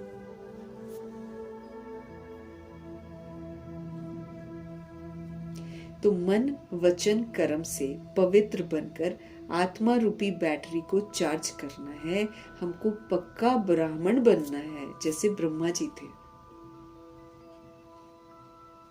मनमत व मनुष्य मत को अब छोड़ देना है हमको, ना अपनी मन की चलानी है, नहीं तो ये मन भी बड़ा बेईमान है। ये कहेगा भूख लगी है, बाबा ने बोला था शरीर का बड़ा ध्यान रखो तो कभी कभी गलत चीज भी खा लेते हैं। तो ये जो मन है ना, बड़ा चंचल है, ये उलट पुलट काम करवा देता है। तो हमें मन की मत पर भी नहीं चलना है और हमें मनुष्य की मत पर तो बिल्कुल नहीं चलना है। आज का मनुष्य सिर्फ शरीर के बारे में बताएगा। शरीर को ये कर लो, इतना घंटा सो लो, शरीर को ये खिला दो, शरीर को वो कर दो, शरीर को वो, शरीर शरीर शरीर शरीर, बस शरीर को सुंदर बना लो, शरीर को ऐसे। ओनली बॉडी टॉक्स है। इसलिए मनुष्य का मत बिल्कुल छोड़ देना। एक बाबा की श्रीमत पर अब हमको चलना है। स्वयं को श्रेष्ठ बनाने का समय चल रहा है, तो खुद को श्रेष्ठ बनाना है। सतो प्रधान बनकर बाप के साथ उड़कर जाना है। उड़ जाए हम प्रभु जी के साथ, ऐसा बनना है। कहीं बाबा छोड़ कर न चला जाए हमें, नहीं तो बड़ी शामत आ जाएगी।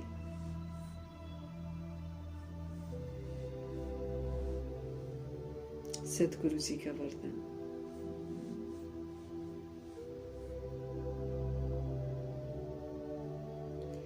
सत्यता की शक्ति द्वारा, सत्यता की शक्ति के द्वारा प्रकृति व विश्व को सतो प्रधान बनाने वाले मास्टर विधि विधाता भव। अब भगवान सत्य है, हमको सत्य बताते हैं और कहते हैं कि अब सत्य बनकर जीवन जियो।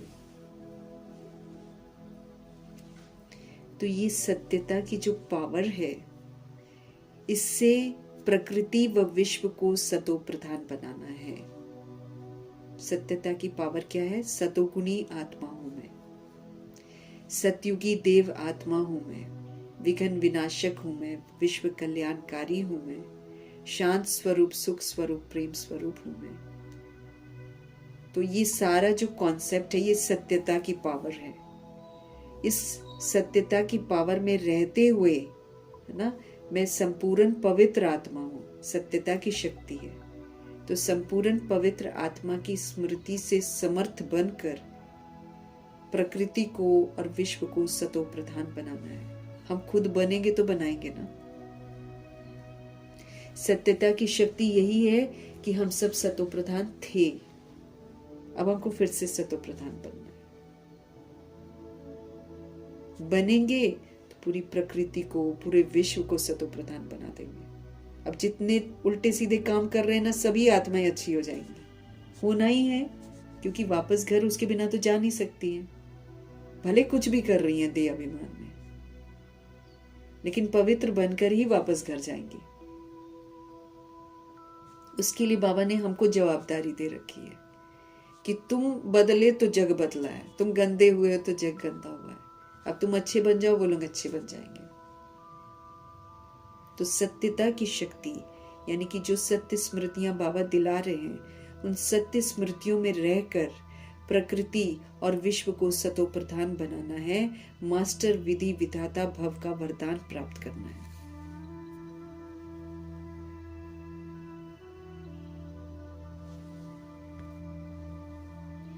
जब आप बच्चे सत्यता की पावर को धारण कर मास्टर विधि विधाता बनते हो, तो फिर हम क्या बन जाते हैं? विधि विधाता बन जाते हैं ना। जब हम सतो प्रधान बनते हैं और प्रकृति को बनाते हैं, विश्व को बनाते हैं, तो हम विधि विधाता हो गए ना। तो जब आप बच्चे सत्यता की शक्ति को धारण कर मास्टर विधि विधाता बनते हो, तो प्रकृति सतो प्रधान बन जाती है। जब हम बन जाते हैं सत्यता की पावर के साथ, तो प्रकृति भी बन जाती है। युग सतयुग बन जाता है जब हम सच्चे बन जाते हैं। तो सर्व आत्माएं सदगति की तकदीर बना लेती हैं। सब आत्माएं सदगति की तकदीर बना लेती हैं जब हम सतो प्रधान बनते हैं। तो सबकी सदगति हो जाती है। आपकी सत्यता पारस के समान है। भगवान जो सत्यता हमको सिखाते हैं, वो पारस के समान है। जैसे पारस होता है, लोहे को भी पारस बना देता है। अगर लोहा उसके पास रखा जाए तो पारस में इतनी पावर होती है कि पारस लोहे को भी पारस बना देता है। ऐसे ही सत्यता की जो पावर है वो आत्मा को, प्रकृति को, समय को, सर्व सामग्री को, सर्व संबंध को, संस्कारों को, आहार व्यवहार को सतो प्रधान बना देती है। इतनी पावर है ट्रुथ में, सच्चाई में। सत्यता की पावर, हम जो हैं, हम असूल में जैसे हैं वैसे बनना है हमको। तो बाबा कहते जब आप बन जाओगे ऐसे, जब आप बच्चे सत्यता की शक्ति को धारण कर लेते हो, मतलब आप सत्य स्वरूप बन जाते हो, आप सतोगुणी बन जाते हो, तो आप मास्टर विधि विधाता बन जाते हो। तो फिर क्या हो जाता है, प्रकृति सतो प्रधान बन जाती है, युग सतयुग बन जाता है, सर्व आत्माएं सदगति की तकदीर बना लेती हैं। आपकी सत्यता पारस के समान है, जैसे पारस लोहे को पारस बना देता है, ऐसे ये जो सत्यता की पावर है, ये तो आत्मा को, ये तो प्रकृति को, ये तो समय को, ये तो सारी सामग्री को, ये सारे संबंधों को, सारे संस्कारों को, आहार व्यवहार को, सबको सतो प्रधान बना देती है।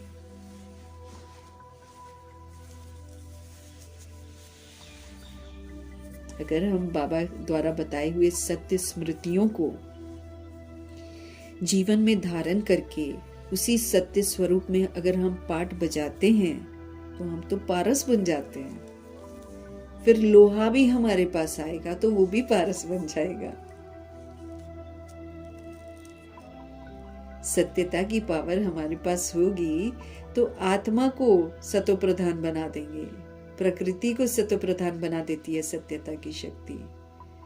सत्यता की शक्ति समय को, सर्व सामग्री को सतो प्रधान बना देती है, सर्व संबंधों को सतो प्रधान बना देती है, संस्कारों को सतो प्रधान बना देती है, आहार व्यवहार को सतो प्रधान बना देती है। ये सत्यता की पावर है। सत्य और झूठ देखो क्या कर देता है, आत्मा को तमो प्रधान बना देता है, प्रकृति को तमो प्रधान बना देता है, समय को भी, सर्व सामग्री को तमो प्रधान बना देता है, सारे संबंधों को तमो प्रधान बना देता है, संस्कारों को तमो प्रधान बना देता है, आज आहार और व्यवहार को भी तमो प्रधान बना देता है।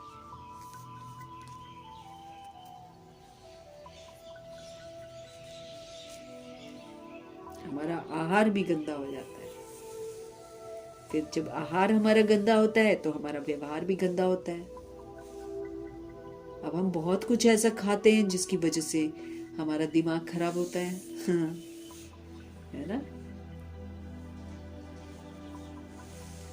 उत्तेजित करने वाले फूड भी है ना। बाबा ने एक बार बोला था सात्विक सब्जियां खानी है।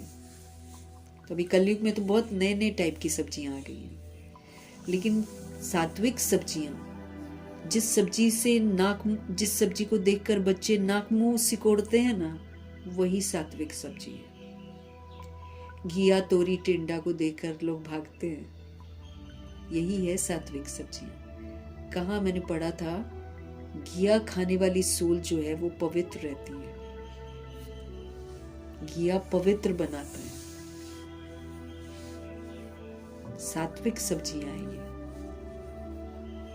एक बार बाबा ने बोला था सब्जी सात्विक खानी चाहिए। अब तो बहुत कुछ तोड़ मरोड़ हो गया ना, बहुत सारी चीजें आ गई हैं, टेस्ट आ गया ना आत्माओं के अंदर आजकल। बहुत वीडियोस भी वैसी ही बनती हैं, कितना कितना मिलियन व्यूज आता है उस आत्मा को जो खाने के ऊपर कुछ बता दे। सारा तेल से सना हुआ, सारा पनीर से रिलेटेड खाना, और पनीर पूरा लिवर को खराब कर देता है। लेकिन दुनिया समझ नहीं पाती है, इसीलिए खाने में उनको बहुत इंटरेस्ट रहता है और वो बहुत व्यूज देते हैं उसके।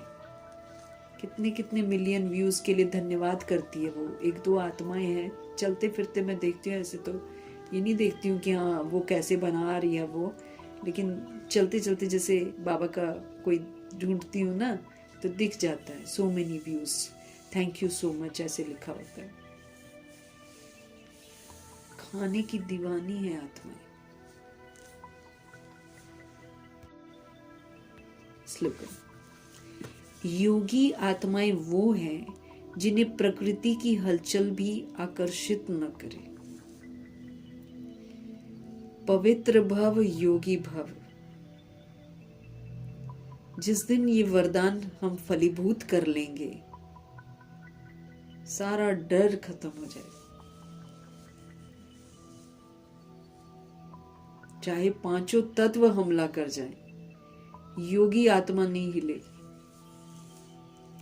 आकर्षित न करे प्रकृति की हलचल, मतलब क्यों, क्या, कैसे, डर जाना, उठ जाना, भागने की कोशिश करना, ये सारा क्या है कि हलचल ने आकर्षित कर लिया। फेल है वहीं पर। जो अचल रहेगा, अडोल रहेगा, शांत रहेगा, स्थिर रहेगा, संतुष्ट रहेगा, वही पास है।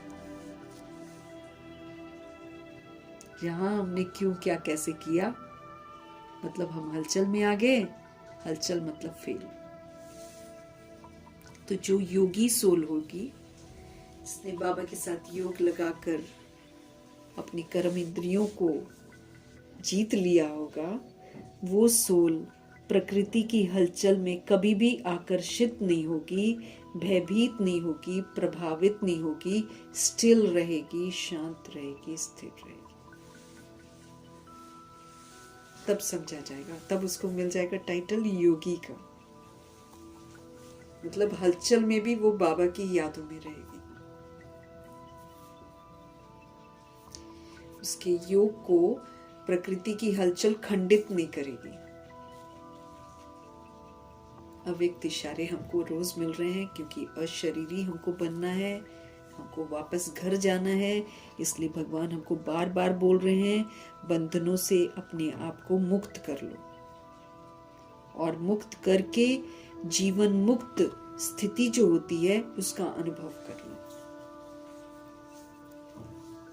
अभी अभी कर लो, क्योंकि संस्कार हमको यहां पर बनाने हैं।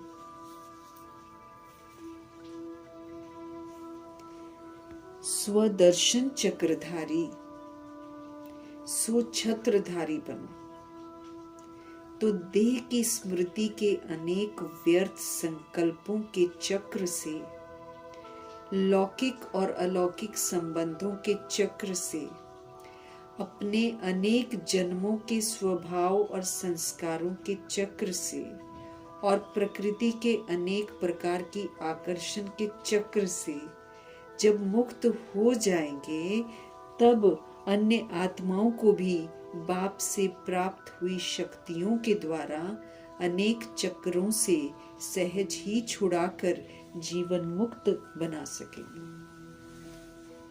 अब सबसे बड़ी बात है कि हमको भी मुक्त होना है और हमको दूसरों को भी मुक्त करना है। सबसे बड़ी बात है ना, खाली अपने लिए तो नहीं करना है, क्योंकि हम सबसे कनेक्टेड हैं।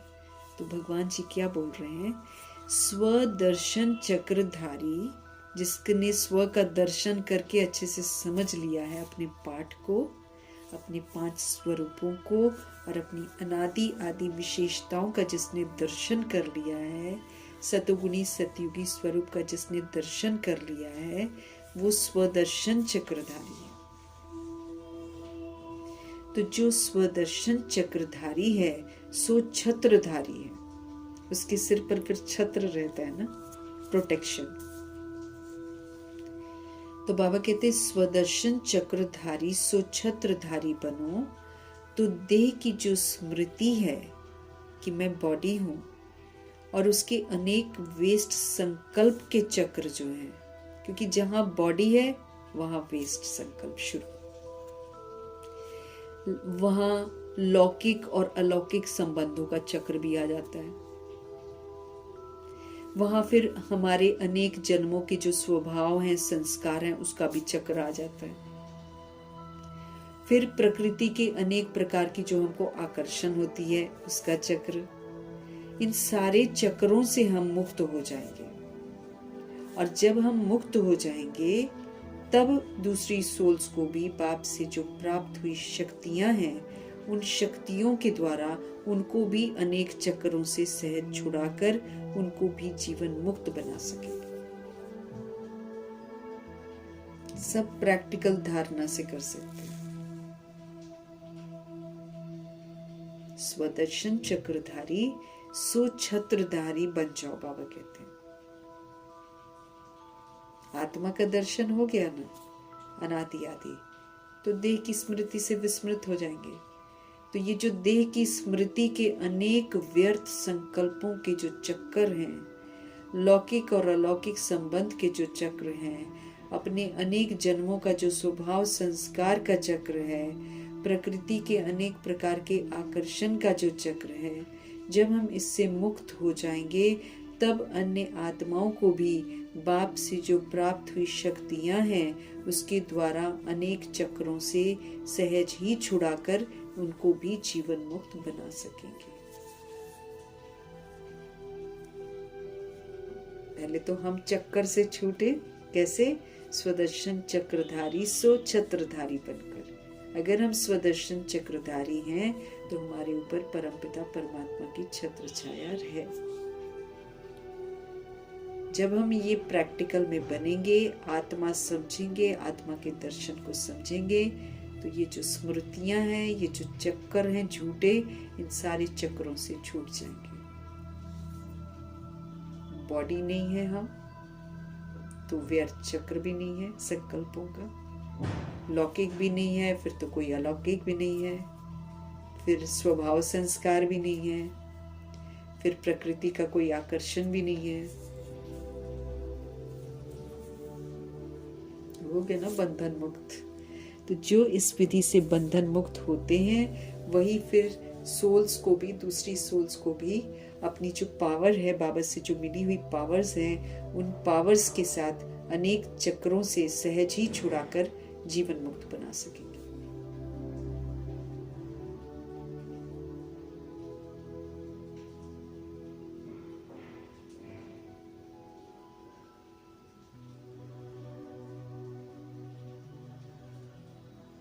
मीठे परमात्मा जी की मीठी समझ का धन्यवाद करेंगे।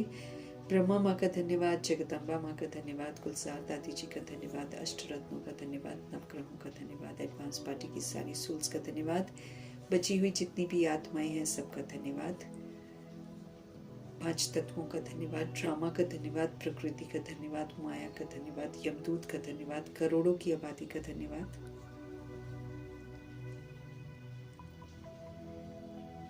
साधनों का धन्यवाद, साधन बनाने वालों का धन्यवाद, साथ में रहने वाली सोल्स का धन्यवाद, सहयोगी आत्माओं का धन्यवाद, अविनाशी खजानों का धन्यवाद, समय का धन्यवाद, शरीर रूपी इंस्ट्रूमेंट का धन्यवाद, पूरी यूनिवर्स